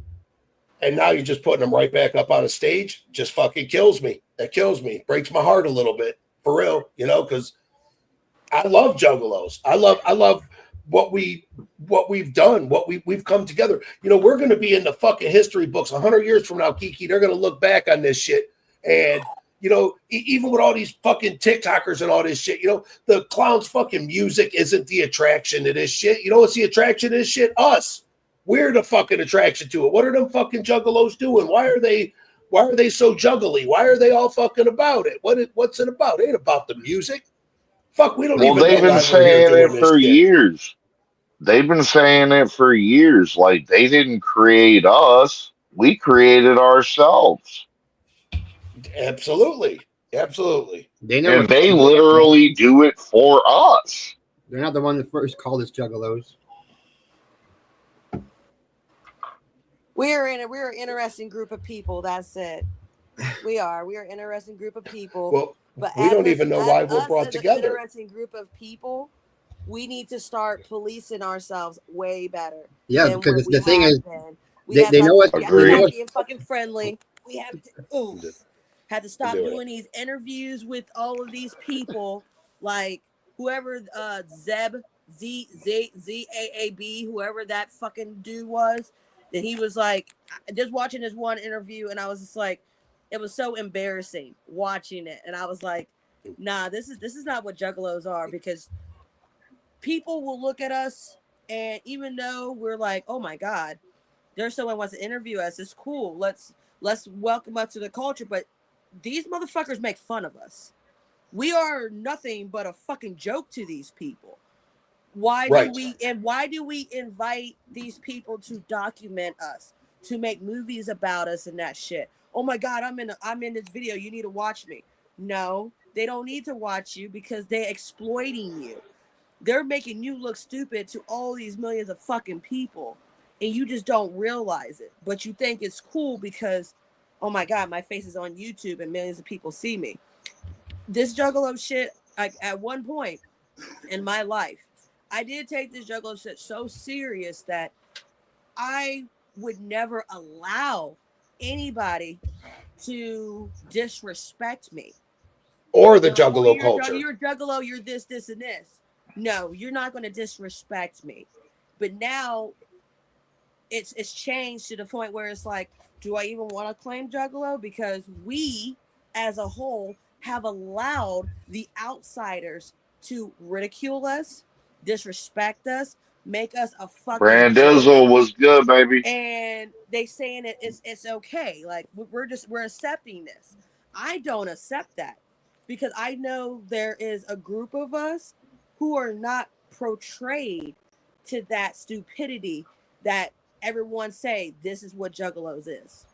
Absolutely. Yeah, absolutely. Because you know, I'm proud to be a fucking juggalo. And you know, we don't know why we're here, but I know this: if you know, when there's a hardcore motherfuckers, this motherfucker Gold, fucking Captain Dab Kiki, and I know that like we're holding ourselves to that same moral standard, that same level of shit that, you know, we're here calling out the fucking pedophiles and the fucking rapists and the shit like that, you know, and we don't fucking roll like that.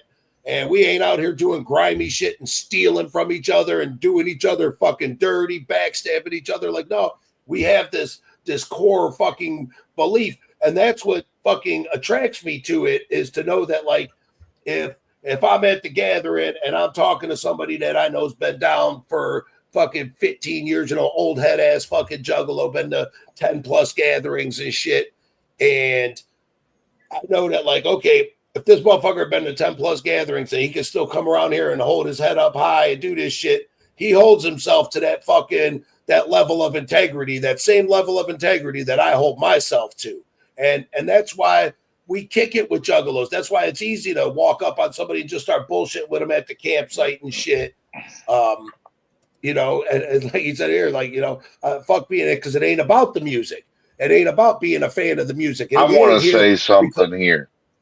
All right, I'm sorry. I'm gonna give you the stage, Dab. I'm gonna give you the stage. So, like, I can only speak for myself. What brought me to the juggalo scene was a lot of it had to do with C4. You know, back in the day, you know, I was real big into Eminem, you know, and that whole beef and shit like that. But I also listened to a lot of ICP. The one thing that when me and C4 we did juvie time together, the one thing that kept me and him like this was the fact that we was Jugs. And it was a place, at least to me, being a social outcast, a place where I could go be myself, where I was accepted, where, and it, in a sense, the older that we have gotten, it has literally turned into a fucking clout contest.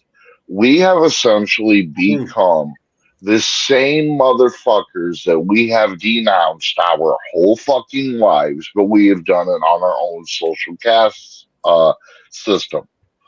And it's embarrassing.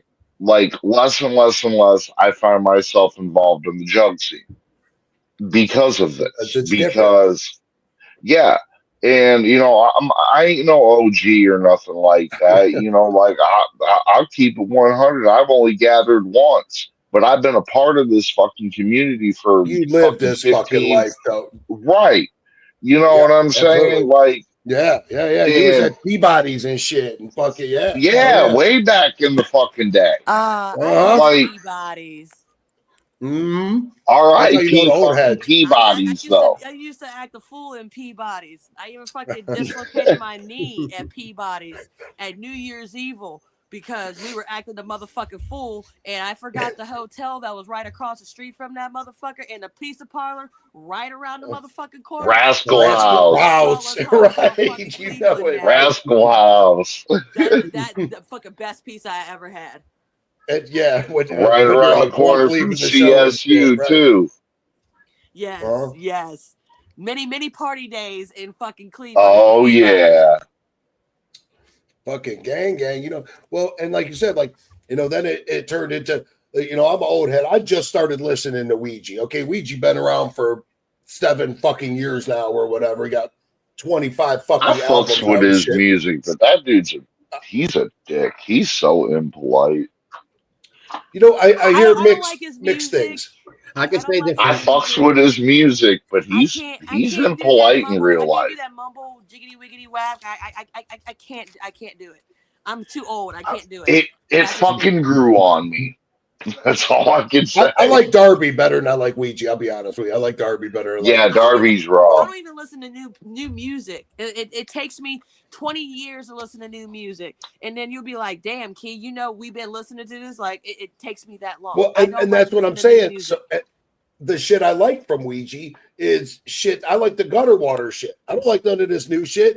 And maybe it's because I've heard it in concert now for 7 years. I've been hearing them sing it, so I'm just used to it now, you know. But it's a little bit of you know, like you said, like shit's different now that everybody, you know, it wants to be cloudy. But you know, I've been to 21 fucking gatherings, and I can tell you this: it's the same 5,000 people, and then a bunch of fucking noobs, you know, and people come and go, whatever. But that core, it's the same 4,000 or 5,000 people every fucking year, you know. And those are, well, of course, they're looking for fucking clout. They've been here, you know, not that they're looking for it, but they got it. They deserve it, you know. And then their friends that come, they bring them, and they're like, well, damn, now my homie. That like I see what they got, I see that clout. I want that too. I want that recognition. That I want to be here, but in order to get the clout, you got to put in the time. That's how it fucking works. You can't just show up and get clout. It don't work like that, unless you want some bullshit. You know, there's some people that's on some bullshit. Like there's always. Third deck ass shank C-17 soldier. I got C-section 17 or whatever. Fucking cripple ass shank. I'm gonna stop fucking highlighting his comments. So you get him the fuck out of here. I mean, don't get me wrong. Like I'm just calling it as I see it. I've opened for Ouija twice, and that dude's been rude as shit to me every fucking time. Now, I was also drunk. And I've got a year sober, but I'm just saying, like, I was drunk, but I mean, like, he really was rude as shit. Like, no, he's X was fucking cooler than he was. He's very, very entitled. I know for a fact. Man. Were you, Daniel? I think you was at the campsite with us when Ouija jumped up and thought that he would be able to. Oh, at Perp site? No. Yeah. Yeah, I was there. Yeah. You know who I am. Don't nobody give a fuck. Wrong neighborhood, motherfucker. We done told you. Yeah. I mean, I kicked Jay out of my site before too. I get it. Like, get out of here. You're fucking bringing attention to my site. You fuckhole. Get the fuck out of here. You know. Yeah, I'll give a fuck. I'll tell you. I'll tell you who is probably one of the coolest fucking ninjas ever. One of my old artists was performing at the gathering, and I will not say his name because that's free promo. But Light actually gave us a fucking ride. Like I love Light. Light's cool. Light was absolute, and that motherfucker did a promo with me. I was like, hey, bro, can I throw a little and he's a juggalo. He's a real ass juggalo. He fucking rode us to the fucking front gate, and I started doing this promo, and I'm like, yeah, we over here, gathering the Juggalos 2019, and Light's like, let me in this motherfucker. He's like, listen here, you bitch ass bitch. If you don't fucking gather, you don't fucking matter. And I'm like, dude, this dude is the truth right here, because anybody else would have been like, yeah, bro, throw me like 50, 60. Yeah. Hey, and like I said, I got this comment pulled up here or whatever, because Spooky, I'll give you the old school Cleveland motherfucker, Mission Infect kid and shit like that. And he says, the clout comes from the new jugs being embarrassed about being new in the scene and trying to fit in. And we were all there. I can agree with that. We Right, were right. all there. Nope, We're looking for nobody. that. I mean, but the same. This is just my opinion. And I'm actually going to use mid-bite salami as a huge fucking example. He kind of came in, he kind of, stirred up some shit, and everybody has trolled the shit out of this dude, and he has taken it just fine. And now he's starting to get acceptance. That's kind of how this fucking works for all these That's new how it works. ninjas that are You coming take in. you take Like the hazing. you don't get to come and walk into our fucking world like you're doing the Suicide Boys group and shit. Don't nobody give a fuck what song you look like. We don't give a fuck what your face paint look like. Either you're showing hole or you're showing titties, or get the fuck out of here. I ain't trying to Right, see right. everybody's asshole because Steve-O has a really weird asshole, and I was not trying to see that. I mean, Yeah, I wasn't trying to Matt- see the Matt inside of his Boxer. asshole. I'm all right with seeing the outside of it, but I don't need to know what the inside looked like. I that was weird. I've never seen a fucking human being that could do that before. So that was super fucking weird. Yeah, he should just keep. It must have been traumatic because the fact that you remember the details of Steve-O's butt. Oh is fucking yeah. First of Oh yeah. all, I've never there's seen a no way butthole that I you could could fit fucking my miss head it. in. It's his If first you were thought in the right morning when he there, wakes you up. saw it. You saw it. It was gross. It was like this.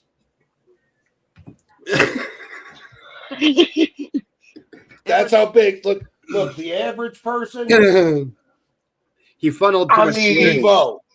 I mean, I got He I butt moved mean, hemorrhoids. three but My times. hemorrhoids did are about as you big as really fucking expect anything Steve-O's less from asshole. a guy that was on Jackass his whole fucking life? I mean, Butt chugging. He got super nuts. He got sock puppet butthole. He does. listen, He that fucking dude, does. Steve-O's asshole is the master boofer. Oh, what? Dude, he fucking, if you remember Jackass 1, where he I forgot what was. It was Jackass 1 where he, Matchbox cars up his ass. shoved Matchbox cars all up his I ass. remember that. I do kind of recall that. And then he had Right, to get right. it, Go to the and he had to hospital. remove it at the hospital. Yeah, That was I remember. Jackass 1, and that was the movie. We ain't even talking about the fucking like the other show, like the other episodes of the regular Jackass. Yeah, And the shit like they 3 didn't Jackass film. movies? Something like that. Yeah, maybe 4. Yeah. Maybe And even 4 of them. I remember There's a bunch watching of them. 2 of them, and then I I just think I stopped saw because the it was the same. grandpa one. No, I saw the first one in the what was it, Dirty Grandpa or whatever. Good one. Why not? Yeah, The one that they Bad shot Grandpa. up in Cleveland. Yes, Bad Grandpa. Yeah. Johnny Knoxville and shit. That was Right. the fucking best one. And it's kind of funny, and like I said, the thing with all of it, like you said, there's these new people coming in, and everybody's got an opinion of everything, and we need to. There does need to be a little bit of gatekeeping with shit, and there does need to be some background checking, because a lot of it's got to do with vibe. You know what I mean? Like I like to think that I meet somebody, I talk to them, I know right away, like okay, I can leave my cigarettes laying on the table here with this dude here, or maybe I should just put my pack of cigarettes in my pocket because the squirrely motherfuckers over here and shit. Just use that as an example. That we got to have a vibe. But these people are bringing their homies in and whatever, and they're not as solid as shit. I brought this fucking bitch from Cleveland with us. It was my sister's friend. She had went to the gathering with us the year before, and we took her back last year, and then found out she was stealing a whole bunch of shit from people around my campsite and shit. I mean, we beat her ass fucking all the up and down the fucking hill and fucking left her there and shit. And then my boy gave her. I found out my boy was giving her a ride home. I found out Wizard was giving her a ride home, and I was like, hell no. I was like, Wizard, where you at? He's like, Mansfield. I'm like, got that bitch with you? He's like, yeah. I'm like, kick her out on the side of the highway right now. He's like, all right, I got Wizard you, dog. was trying to put his dick in it. That's what he was trying to do. Yeah, she was a little boy girl and shit, though, whatever. And I ain't blaming the Wiz with it. But also, he called me back with an empty car fucking driving down the road 5 minutes later. You know what I'm saying? So that bitch got kicked out of the road halfway between Columbus and Cleveland. And got her ass beat the night before and shit, whatever. You know what I mean? So whatever, we handle that shit in house. I ain't never bringing that bitch back. You fucking steal from motherfuckers that bring you into this is our fucking house. This is our shit. Not only like I know, okay, you got some people around my campsite, you got me, you got some people around my campsite and shit. What about these other juggalos that are here? Did you get any of them for anything? I'm bringing this to the fucking family. Hell no, this ain't who I'm bringing. So it's that I'm gonna be way more selective. It's that shit. It's like, ooh, you had that motherfucker around you. You brought thieves. We don't want to fuck with you. Like that shit is real, very very real. Right, absolutely. You know what I mean? Yeah, this shit is fucked up. Like, and to think that like, we're here to have a good time and shit. And if a motherfucker ain't got it, somebody's gonna hand him some cigarettes. You're still gonna pass him the joint. You're still gonna throw him a blunt. Motherfuckers are throwing out hits ass and shit or whatever. You know what I'm saying? Like you could stumble into anybody's campsite that's cooking hot dogs and shit and be like, "Fuck, I get one of them hot dogs, bro. I'm down on my leg." You know what I mean? And people will give you shit. Like that's part of the Juggalo community too. Is motherfuckers look out. Hold on. We gotta stop supplying people. Because there's people who like to just come to the gathering with nothing, and then they expect everybody to feed them, to bathe them, to do every fucking thing. Like that. Like we got to stop doing that shit. Right. Well, that's because everybody and their cousin online says, "Well, just show up. The carnival provides." Well, fucking carnival don't always provide. That's why though, because nobody says. No, bitch, don't show the fuck up if you can't afford to take care of your goddamn self. Everybody just says, well, just show up. The carnival provides. Well, bitch, you must be the carnival because what the fuck I look like. I've had good days and bad days, right? I still believe the gathering is a very spiritual experience, right? And if you're a real juggalo, like everybody should experience that, even if like life's kicking you and you're going down and shit. And, if you're willing to hustle your shit up and work or whatever, because like some people are just scraping by and shit. And you're right, but like, there are levels to this shit where like some people shouldn't go. I want to say something before I forget, Smo. That's actually how I met Perp and how I met Kiki for the first time. I was walking around, I was hustling, I was selling food and shit. I sat up there at Perp's thing. Perp was like, "Oh, bro, you selling food?"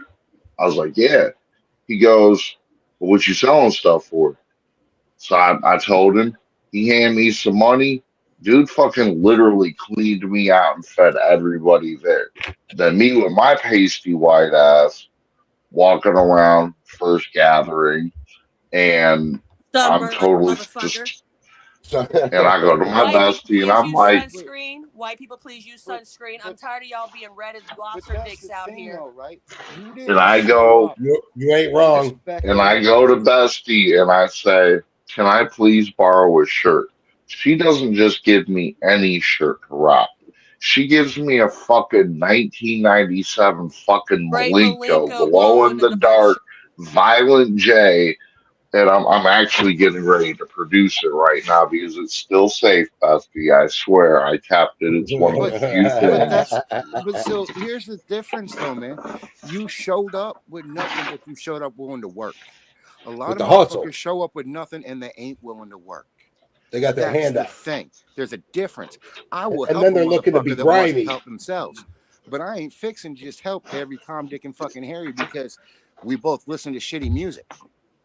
Right. Yeah, I'll tell you what. I'll tell you another story, and I told this story the other night on my shit or whatever. Okay, but this is a good. I feel this is a good gathering story or whatever. So on the last night last year, whatever, after the clowns played and shit, and, there we go. I was sitting there outside the campsite, whatever, and this kid comes walking up, and he's.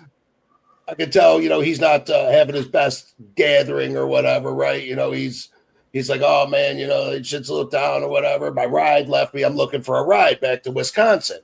And I'm like, all right, well, That's family type shit right there. oh shit, That's yeah, that's old family school as a shit. mother-fucker. Yeah. Yeah, that's And, one of and my I old told you shirts. I I was can't tell taking you how care of old it. that bitch is. I'm gonna get so it to you. I promise you. so I see this I see this kid, like I said, he's like, and I said, well, I said, I know some people from up in Wisconsin. They're sleeping right now or whatever. It's 5 a.m, Sunday morning, Saturday night. And I was like, he's sleeping, but I'll ask him if he got room in the car and shit, if he minds, right? I got a good vibe from this dude. It was his second or third gathering, something like that. And but I just met him, right? I didn't know him, but he's telling me this, shit is gathering, all his ride left or whatever. Okay. So my dude did end up having ride. They didn't have room in the car and shit, whatever. And kind of dude went off or whatever. When I got home and I see him online and he's like, yeah, I'm stuck at Legend Valley. You know what I'm saying? Steve said that I could work here for him for a couple of days, to get my money up, to get a bus ticket, and whatever. And I'm like, look, bro, he's a young kid, probably in his 30s and shit, right? I'm like, well, here, man, I'm gonna buy you a bus ticket home. How much is it, man? It's $55. So I sent the kid $55 on a fucking Cash App. He's a fucking fuck yeah, man. Oh man, I got my bus ticket, but the bus don't leave out till Thursday. Heading there and shit. And I'm like, all right. He's like, so I'm gonna work for Steve for a couple of days and shit, and whatever. And the kid worked for Steve Trickle for a couple of days, and he got back home and he sent me back the $55. And I didn't ask him to send it back to me. I didn't ask him. I didn't say, hey, I'm going to let you borrow some money. I just felt bad for the dude and was like, I'm going to buy you a bus ticket home, bro. Don't worry about it and shit. But then he sent that dough back to me and shit. He didn't have to do that. I didn't ask him to do that. He did that. So I was like, That's family shit. This kid got a good shit. Yeah, I don't know if y'all know Butt Plug and shit, but he's all right, dude. You know who I'm talking about? My name's Butt Plug and I boof drugs. Y'all know who I'm talking about? I have no. Did he wear that? I do. I'll send you a video, Keek. You got it. Yeah. But It does sound like half the juggalos that we've met through the gathering. yeah. I got a good vibe off of him, I boof shit. I've watched dudes boof fucking nitrous. Yeah. Straight up the cracker. Hey, nice try, Shank. What, did you leave a swimming pool full of Orbeez and ballers? Because I don't know how you clean that up. You don't. Sorry, Steve Trickle. He was still mad about that shit. He probably still mad. He's still pissed off. No more Orbeez. We had a whole swimming pool full. He put me in the back of the gravel pit and shit this year or whatever. I'm like, Steve, come on, man. I got the fucking beer wheel, bro. You can't put me back here. Isn't that where they were? All the way in the fucking last year back. that we went together? In a gravel? No. Yeah, I could have swore that they were, because that's where Zane. We were in the gravel, but we were right on the main path of the gravel. I've been in the graveling for the past couple of years. I love the graveling of the Juggalos. We get stoned over there. Last time I was hanging out with you with that one bitch. I don't mention her name. We were right by the dinosaur. In the grass pit or whatever, and that was a few years ago. Yeah, that was because I was in the gravel for like 3 years. I went back there. I kept going back. They were in the gravel. Oh yeah, we were for Dreams and Legend or Dreams and the Space one, and then the last one. The 3 years. Yeah, it was the year before that or whatever. You still owe my dude $60 for balloons, Kiki, but I'm gonna let you have his baby first. No, that was Clarissa. That's probably what fucking. Oh God! I thought you said you weren't going to say her name. I was freaking up.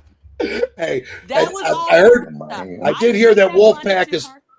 I sent that money to her, and she told that she was going to pay Jonas. Yes, and you know what? The Wolfpack's coming out with a calendar. The Girls of Wolfpack 20 years later and shit. So she's if you guys want to scoop up on right? that, that's she's gonna be making my money back, right? So I can pay. So she can give that to Jonas.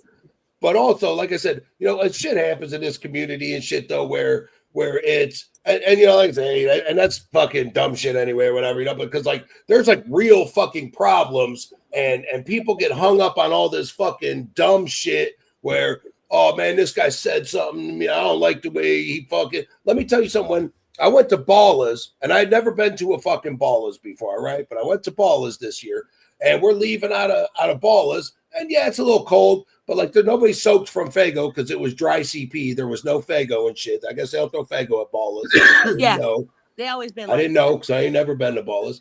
But we're walking. I'm walking with a couple of my peeps and shit. Right, I'd see the dudes from Clockwork E. I'm like, hey, whoop whoop, and they fucking whoop me back and shit. And then like I see this other cluster of people, shit. Oh, hey, whoop whoop, and nothing. Right, and now like at the gathering, everybody whoops back. Like you whoop, you get fucking whooped back. It happens often. They were not whooping back. Whoop at me. I'm old. Yeah, they don't whoop back though. So then I'm going there. I'm like whoop whoop, and I give it a minute. Fuck you then. What is it that I said whoop, motherfucking whoop. Yeah, right. I just tell people don't whoop at me, but they still do it. Yeah, the culture is definitely changing, and that's what I'm saying is that like that's why I like the JuffHunters thing, calling this shit out for the people that don't know the story of Toad, the people that don't know the story of fucking Grossman and Coates and some of these real motherfucking pedo ass motherfuckers that should not be around our fucking community. I don't want them around our people. I don't want them around my kids. I don't want them around your fucking kids. You know what I'm saying? Like these people shouldn't be around fucking any of them. That just. Can I bring up another point that I feel would be just as relevant as these topics? What about bringing kids, period, to the fucking gathering? Yeah. Like I remember in fucking Indiana, that one girl got CSB called on her, and for people that aren't from the Cleveland area, CSB is Children's Services. So, like in addition CPS, to violence, thieves, CPS, it all has a different name, but it's all child. But we should not keeping the have kids safe, thieves. Right? We should not have children. I mean, I figured that there should be an age limit to this. Like, I don't feel that it's right having 5-year-olds running the fuck around. But psychopathic ain't not gonna do that because they're missing out money. True. They want money. Well, so if they see a kid, and also that's an extra $200. If you can't take care of your fucking kids, why in the fuck are you coming? Okay, and I'll give you. I'll argue this. I'll argue this both ways. Okay, because it is a music festival, and there is, there's a lot of inappropriate shit going on there, right? But also look at. I don't know if you remember old Scrub Rags Erica doing the whole Little Riders project and all of that shit, where she was bringing treat bags and stuff for some of the kids that showed up and the younger people. Now, should you have a newborn baby at the gathering? Fuck no, you shouldn't. You can't protect that baby from heat stroke, from fucking. No, you fucking shouldn't. Okay. I feel like they're a little more aware now. If you've been a responsible parent for 5 years, 10 years old would probably be an appropriate age to bring the kids because they listen and they're not going to go run off. And I'm sorry, I took Zach to his first gathering when he was 3. Ass, titties, and dicks fucking being flopped out. Now, my kids, that's an issue, right? Should not be seeing. I mean, it is when they see that at home, because that's me exposing, not a grown ass man exposing. Because I'm promising you this, Swill, if you was to walk around a gathering and your dick is out and there was a little kid right there, and if the cops would have seen that, you would be a registered sex offender for a decent exposure. Mm-hmm. You know how many people will catch a charge for that? Yeah, you're right. And I didn't think about it like that. That's just a grown ass man. I'm out here with my dick out. I'm not doing anything. I'm not beating it off. I'm not looking at a kid. But you walk past a kid, and you get a charge just from that because you're automatically. I bought spoons for my I don't kids. think that's fair. That's not fair. That's right. Absolutely. But I also feel like that there has to be a certain point where, first of all, where's the child at? Like if you're coming down to the the stage, that's one thing, but nobody should be walking up on your camp with their fucking nuts hanging. You know, Right. I Do mean, that because they're fucked up out of their mind. I But can't then tell you how many then times. you have to do one or the other. You either have to say, okay, we're going to put an age limit or no nudity. You can't have you got to go with strip club rules and shit. We're like, okay, you got to at least have pasties on your shit. You got to at least have a bag over your junk. You know what I mean? Like, or you know what I mean? Like, where's the balance at? We should have one or the other, even as our own social standards. Imagine bringing your kid to the gathering. Your kid's 10 years old. You walk past the drug bridge. He looks over and he sees the fucking Gordon's Fisherman's getting his cock sucked and Priscilla getting railed out by 15 fucking dudes. How do you explain that? How'd you know her name was Priscilla? I'm just saying, I know things. I know what you mean. You were I there. mean, me personally, I would never take my kids to the gathering. I'm that kind of a parent. I walk around with a pillow behind mine, but if you are going to bring your kids, I kind of feel like there should be an age limit to this because there is a level of understanding to this. A 5-year-old is not going to perceive music in a festival the same way that a 15-year-old is, or a 16-year-old who is going to school and is literally clout chasing in their own way at school. I'm gonna break You know it down what I mean? different ass level though. All right. Okay. I don't want you to bring your kids because your kids are going to ruin my fucking vacation. Because now I'm going to be semi-sober and I'm going to watch your kids because if something happens to them, I'm going to defend them. Yeah. So now I can't enjoy myself because I'm fucking parenting your kid from the side, making sure nothing happens to it. Yeah. And like I said, I brought Zach to the gathering for years or whatever. Now, the first couple gatherings that Zach went to, he just came down for the last night to see ICP. You know, I didn't take him that whole time and shit to fuck up my gathering, you know what I'm saying? Because like I didn't want to watch this little motherfucker the whole time and shit. Yeah. So when he was like a young buck, you know what I mean? We brought him down for that last night for ICP, and then okay, you know, we pack it up and go home and shit. And you know, then it became like okay, he got in there or whatever. And then when he got up into his teenage years and shit, and I knew he was a little more responsible and whatever. It was like okay, you know what I mean? Actually, it was when it was Oklahoma, and I was like. And he was like, oh, you know, well, now he can't just come down for the last night. We got to go from Cleveland to Oklahoma. And he was like 15 at that time, something like that. And was like, all right, well, I guess I got to bring him. You know, I guess you're coming the whole time now. And, you know, like at that age, and I'm worried about like, all right, is this motherfucker going to eat a fucking weed cookie or something that like, okay, I'm not going to give it to him, but is he going to help himself to something? Is somebody going to, because like, you know, you be hearing horror stories of shit of motherfuckers putting acid and squirt guns and squirting people and shit. And, and that shit's real. That shit's real. Yeah.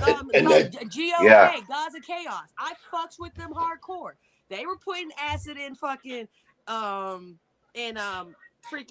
Nerf guns and they were spraying motherfuckers.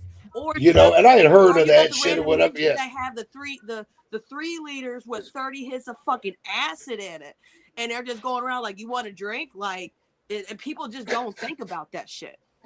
Just tell me there's dose in it. I want some. Shut up. Right. Well, let me. That's my thing. Dosing people is fucked up anyway. Okay, because if you want to give something away and let them know whatever, that's fine. But giving somebody drugs like that when they're not aware that they're taking drugs like that is fucked up. I don't care if it's somebody that does it all the time or they don't do it all the time. I would never do that to somebody. Right. You gotta tell me. You gotta let me know. And like you said, hey, you know, that's fine. I promise you that, but I need to know it's there because, like, yeah. Why you give that away? Why you give that away, Bizarre? That wasn't cool, man. That wasn't cool. I was gonna just let that go, and I was gonna let him think that was the new Jimmy Bubbles and shit. My nephew Jimmy usually comes out. He helps me with the podcast, and he's usually the one pushing all the buttons. And I don't give him a camera. He just got to sit offline and pull up comments and do all that shit. So that's what they were asking. They were like, "Hey, that ain't Jimmy Bubbles. Who the fuck's talking?" You know. Hey, I love it though. Your guy sounds has a deeper voice, and you know, in his 50s. Yeah, just a But you know, you got a good point with shit too, you know what I mean? And it's good to, and we need that. We need level-headed motherfuckers around here. You know, the gatherings aging, juggalos are aging, you know. What Ryan is saying out there, that's real shit. bro. It was crazy because Yeah. like, you know, we didn't go last year. Suck. So 2 years ago we went to the gathering, obviously, and I sat there at the fucking corner coming down fuck that hill at my buddy's camp, and I watched that corner for about 4.5 hours, and I saw two people that I noticed, and I don't know everybody, but I've gathered for fucking years, so you see the same faces. You might not know I tell you, it's the same motherfuckers all the time. Yep. But you see the same faces. And in 4 hours, I saw two people I knew walk around. But I saw hundreds of people walk by. It was fucking wild. It tripped me out. Mm-hmm. And another thing that I've watched change the face of the gathering was the Chapter 17 shit. Okay, because it went from back in the days and shit where it was like, okay, there's Hatchet Man shit, and then there's ICP and Twisted, and then okay, Twisted's gone, and now it's just ICP and Hatchet Man shit, and then this Chapter 17 starts coming on, but there's still this much, and then Chapter 17 and Lazy and Crazy's coming up, and now you see more Chapter 17 and Lazy and Crazy shit than you do Hatchet Man shit. And now you could be a juggalo without even being a fan of ICP. You could like Ouija Mac, and you're a Chapter 17 kid, and you're still a juggalo. You could be a juggalo that hates ICP. Is that fucking mind blowing or what? I can't accept that. I can't accept that. It's fucking real. These fucking chappies. Some of them don't even like fucking ICP and shit like that. Like I always talk about the subsects of the Zooligans and the fam kids and the Chapter 17ers. All right, so but here's my thing with this though, right? The Zooligans, AXE, they were juggalos that gathered before. Fucking Ouija wasn't. Like, let's break it down in fucking brass tacks, bro. Ouija was part of fucking Swag Tooth. Okay, and here's the thing. People are gonna call me a liar, but I promise you this 100% happened. When they sold their CDs at the fucking Ringmaster J-Day, they were blank. There was a fucking uproar about it. Yep, in the museum. Who did that? Who was that? Ouija and whatever. Swag was Swag Tooth. When they Choir Boy or whatever his name was. Yeah, they sold blank CDs because that headline that year was King 810. They from Flint. If you don't know them, you better fucking recognize who the hell they are. They fucking badass. Then it had Swag Tooth. It was Isham Nodis, then Twisted showed up out of nowhere, then the Clowns. Yep. Like that was the best J-Day ever. Okay, but I don't want you to think that King 810 is in Steve O's butthole. That just happened to be where I write it. Jesus, because Christ. I want to remember because I'm fucking swill, dude. Whatever. Okay, just letting y'all know. Always swill. That's it is that. But but like you said, like doing shit like that. Okay, because I'll give you another example of some shady, grimy Ouija shit was when he came out with them C17 charms that he was selling for $200 that were made out of pencil. And they weren't even real. Yeah, they were made out of fucking pencil lead or something, gunmetal or some shit. Yeah. They were scrap. They were 925 plated, and they were $200. And that was the V1s. And when he sold the V2s, the price never changed, but they were actually true 9.925 silver. Right, not just some bullshit stamped and plated that really, if you go, because you think when you pay $200 for something, and like, okay, maybe they put the little markup on it for the gimmick, but like, I'd like to think that like, okay, I could take this to a jeweler and I'm still going to be able to get $100 or $150 for it for the price of the mineral that it's made out of. Nah. Here's the thing, man. Like, I don't fuck with Ouija, but I will give him credit with this. When he put out that C17 V1 charm that was silver plated, it said it. It said it in the advertisement that it was fucking brass silver plated. So they knew they was getting a fucking $20 charm for $200. But there's only so many of them. Figure it out because there's a bunch of fucking retards that want to jump on the hottest thing to flip. Yeah. Right. Yeah. The museum loads and shit. We getting into some whole other shit now. Oh, Kiki, this fucking, that's right.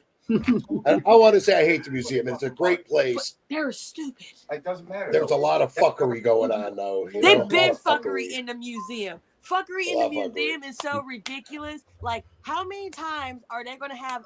They're going to have a bunch of jewelers that are going to replicate a bunch of charms, say what they are but what they're not, and then flip them.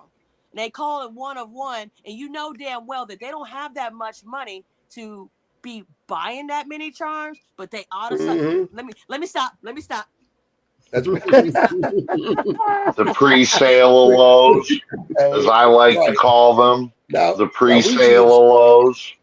Yeah, and he's a marketing genius, just like Violent J, with all the shit. You know what I'm saying? With knowing how to draw the money out of them. Okay, buy this variation of this and this version of this, and if you get this, you get this free download, and you get access to this. You're a fucking scroll keeper and shit. I just found out about scroll keepers and shit. All right, so that shit's all. What the fuck's a scroll keeper? Man, we don't talk about scroll keepers. You don't talk about scroll keepers. We don't talk about scroll keepers. You don't want to get them. Is this the same way that we don't talk about Bruno? It's like the for us Disney fans in this bitch. The scroll keepers are, you know, they're. He says it's our Trick 2.0 and shit. Hey, look, man, my daughter loves that movie, and she yelled at me for talking about Bruno, and I still don't know why we don't talk about Bruno.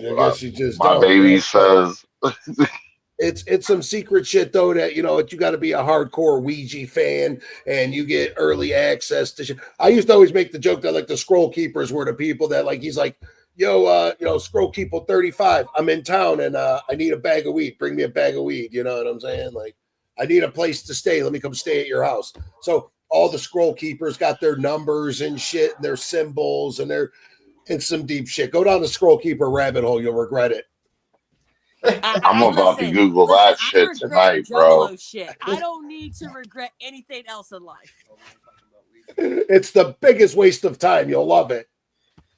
I'm good on it. I wasted 25 years on Juggalo shit.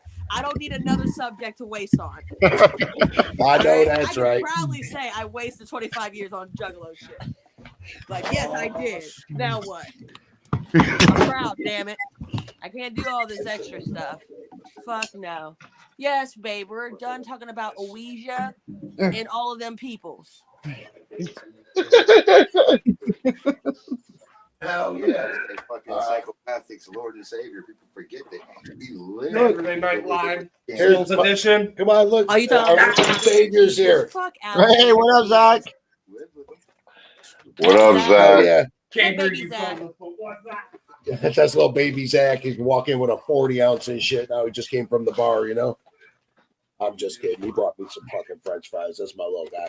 Oh, okay. Well, make sure he doesn't go outside after 12 o'clock. It's only hospitals, bars, and strip clubs open and legs. He's wearing shorts and it's like fucking 15 degrees outside and shit. You know. He's I don't know where he gets that from. Where are you at, Swell? You up in Cleveland? Oh yeah. Yep. Repping that North Coast. 216. Oh yeah. I ain't too far from you, homie. Mm-hmm. They call that North Coast. I'm down here in Akron right now. Oh shit, down in Akron. Yeah, be careful down there. Well, he's on the Great Lake. He's on a Great Lake, babe. Bro, Water, please. I'd be around the east side of Cleveland. I am not worried about fucking Akron. Trust me. Akron ain't shit. I mean, Akron's fucked up. Don't get me wrong. I mean, Akron's fucked up, but it ain't no fucking Cleveland. Fucked up. Mansfield's fucked up. Canton's fucked up. Toledo. The Natty. Teasy, that's up in our chat. Jesus, she's a scroll keeper. Because look at it. Oh, Jesus Christ. Because there's some of them scroll keepers. You know, that's one thing I will give a lot of the Ouija fans and shit is, you know, they're diehard shit, you know, and Ouija just now is starting to come across with a good message with his music. You know, when we came into this shit, there was a solid message behind it, you know, the Lotus shit and the Shangri-La shit and the Joker's cards in general. There was a good moral message behind everything, even if there was some fuckery in the lyrics and some shit.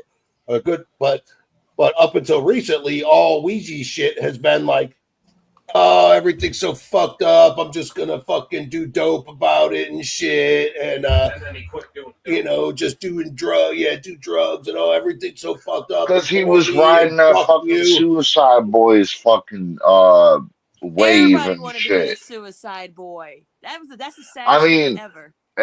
hey, listen, I'm Some people want to. I can't say shit because Scrim was my number one and Suicide Boys was my number two, followed by fucking Twisted, and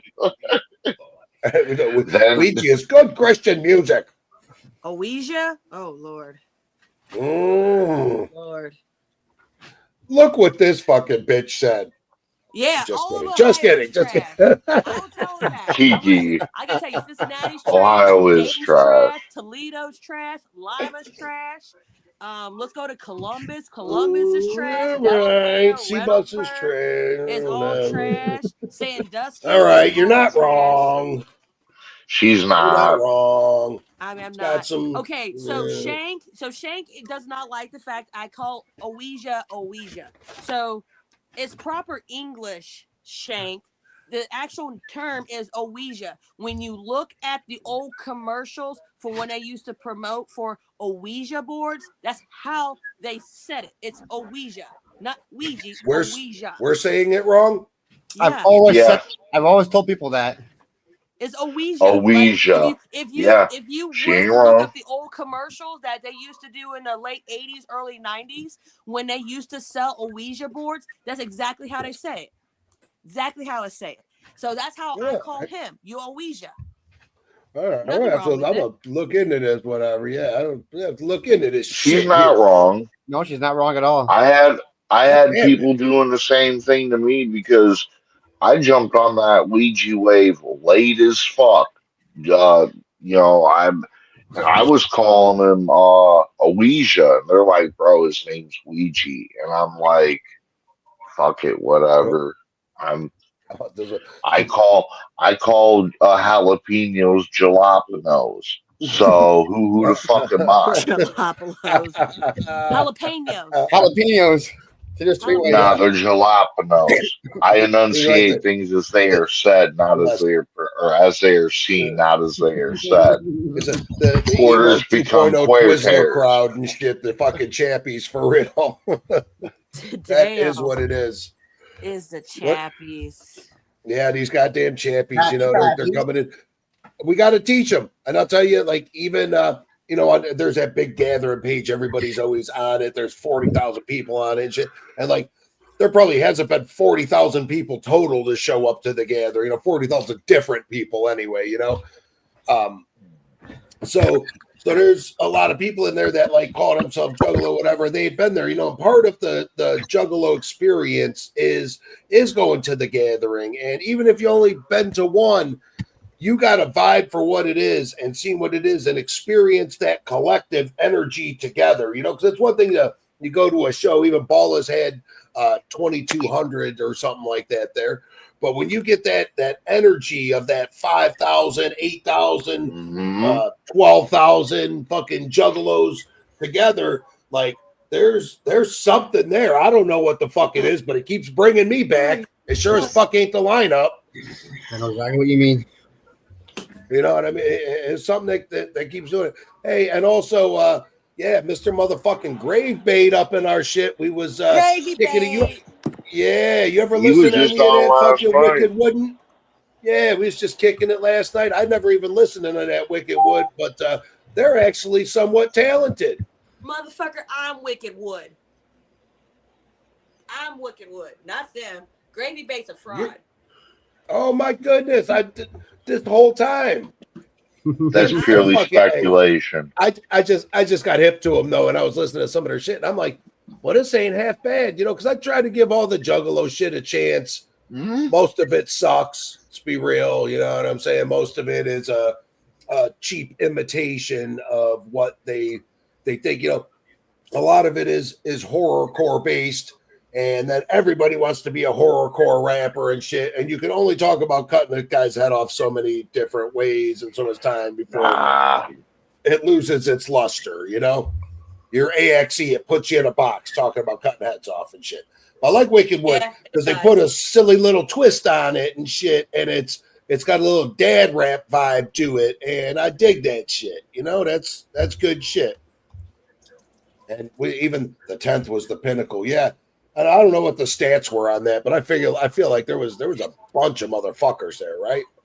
Oh yeah, there's like 10,000. Zach probably knows. Zach, I'm gonna need you to start Googling shit as I'm spitting it. Yes, start Googling, Zachary. Start Googling this shit up. What's Cave and Rock's address? Ask Bobby Doe. Bobby Doe got That's Bobby Doe. Yeah. Hey, look, I'm just gonna have to break it to y'all here. Like, we're never going back to Hog Rock. Look, fucking just let it go. Let it go, y'all. We're not going back to Cave and Rock. We're not going back to fucking Crystal Forest. We're trying. Well, I'll tell you what. My fucking knee hurts and shit. I'm done sitting in this chair talking to you motherfuckers. We've been sitting here bullshitting about this shit for almost 3 hours. We can't go back to Cave and Rock because Psychopathic owes Hog Daddy too much money. Like, goddamn it, pay Hog Daddy so we can go back to. I'm not paying back nobody I owed money for 10 years either. They gotta chalk that shit. Agreed. But, you know, and I feel bad about it because I loved Cave and Rock. Cave and Rock Gathering was a whole different experience than this new shit with the gas station right out the door. Use that Cave and Rock, your phone didn't work for real. Now I got to go pretend to lose it when I get there so that fucking people don't have to answer the phone when people are calling, you know? That's just how it is. Cave and it's Rock, just a different vibe. Cave and Rock, dumb shit. I love that. Yeah, and it was different, you know, it was different. But also, like, we didn't even pull up none of the JuffHunter fucking list and the people and none of that shit either. And I ain't doing that fucking shit now. You guys fucking fucked up and wasted all my time doing that. But we should fucking continue this conversation at another time, shouldn't we? Because we're rolling. We definitely should. I want to get dude up on here and shit because he got some smart shit to say and fucking respect. Oh, Perp's the fucking man. I like your dude more than I like you, Kiki, just so you know. The old man's good. You did all right there, Kiki. That's good shit. You know, because you gotta look at shit from a, you know, there's a lot of ways you gotta look at shit, and I feel like he got a good perspective. He been through this shit a little bit, and it's good to have that different fucking different view of things, and you know, it's refreshing. We'll get some of these new chappy kids on here to fucking debate and talk some shit. You know, it'd be a good time. But yeah, I'm gonna shut this bitch down. It was fucking super sweet of all of you to join in, especially you there, Admiral Dab. I believe you moved up in rank tonight. Fucking gold, you're platinum. You moved up in mineral, and Kiki, get that thing out of you so we can party. Yeah, I know. I'm so ready. Like, I'm ready for it to be out. I'm done. Hell yeah. Much love, everybody. All right. And to the chat and shit, fucking hell yeah. Whoop, whoop, motherfuckers is what it is. Whoop, whoop. Stay safe, everybody. I did it. Boom. Good shit. That was a good shit. Did I do it? I didn't do it. I'm not doing it. We're still here. God damn it.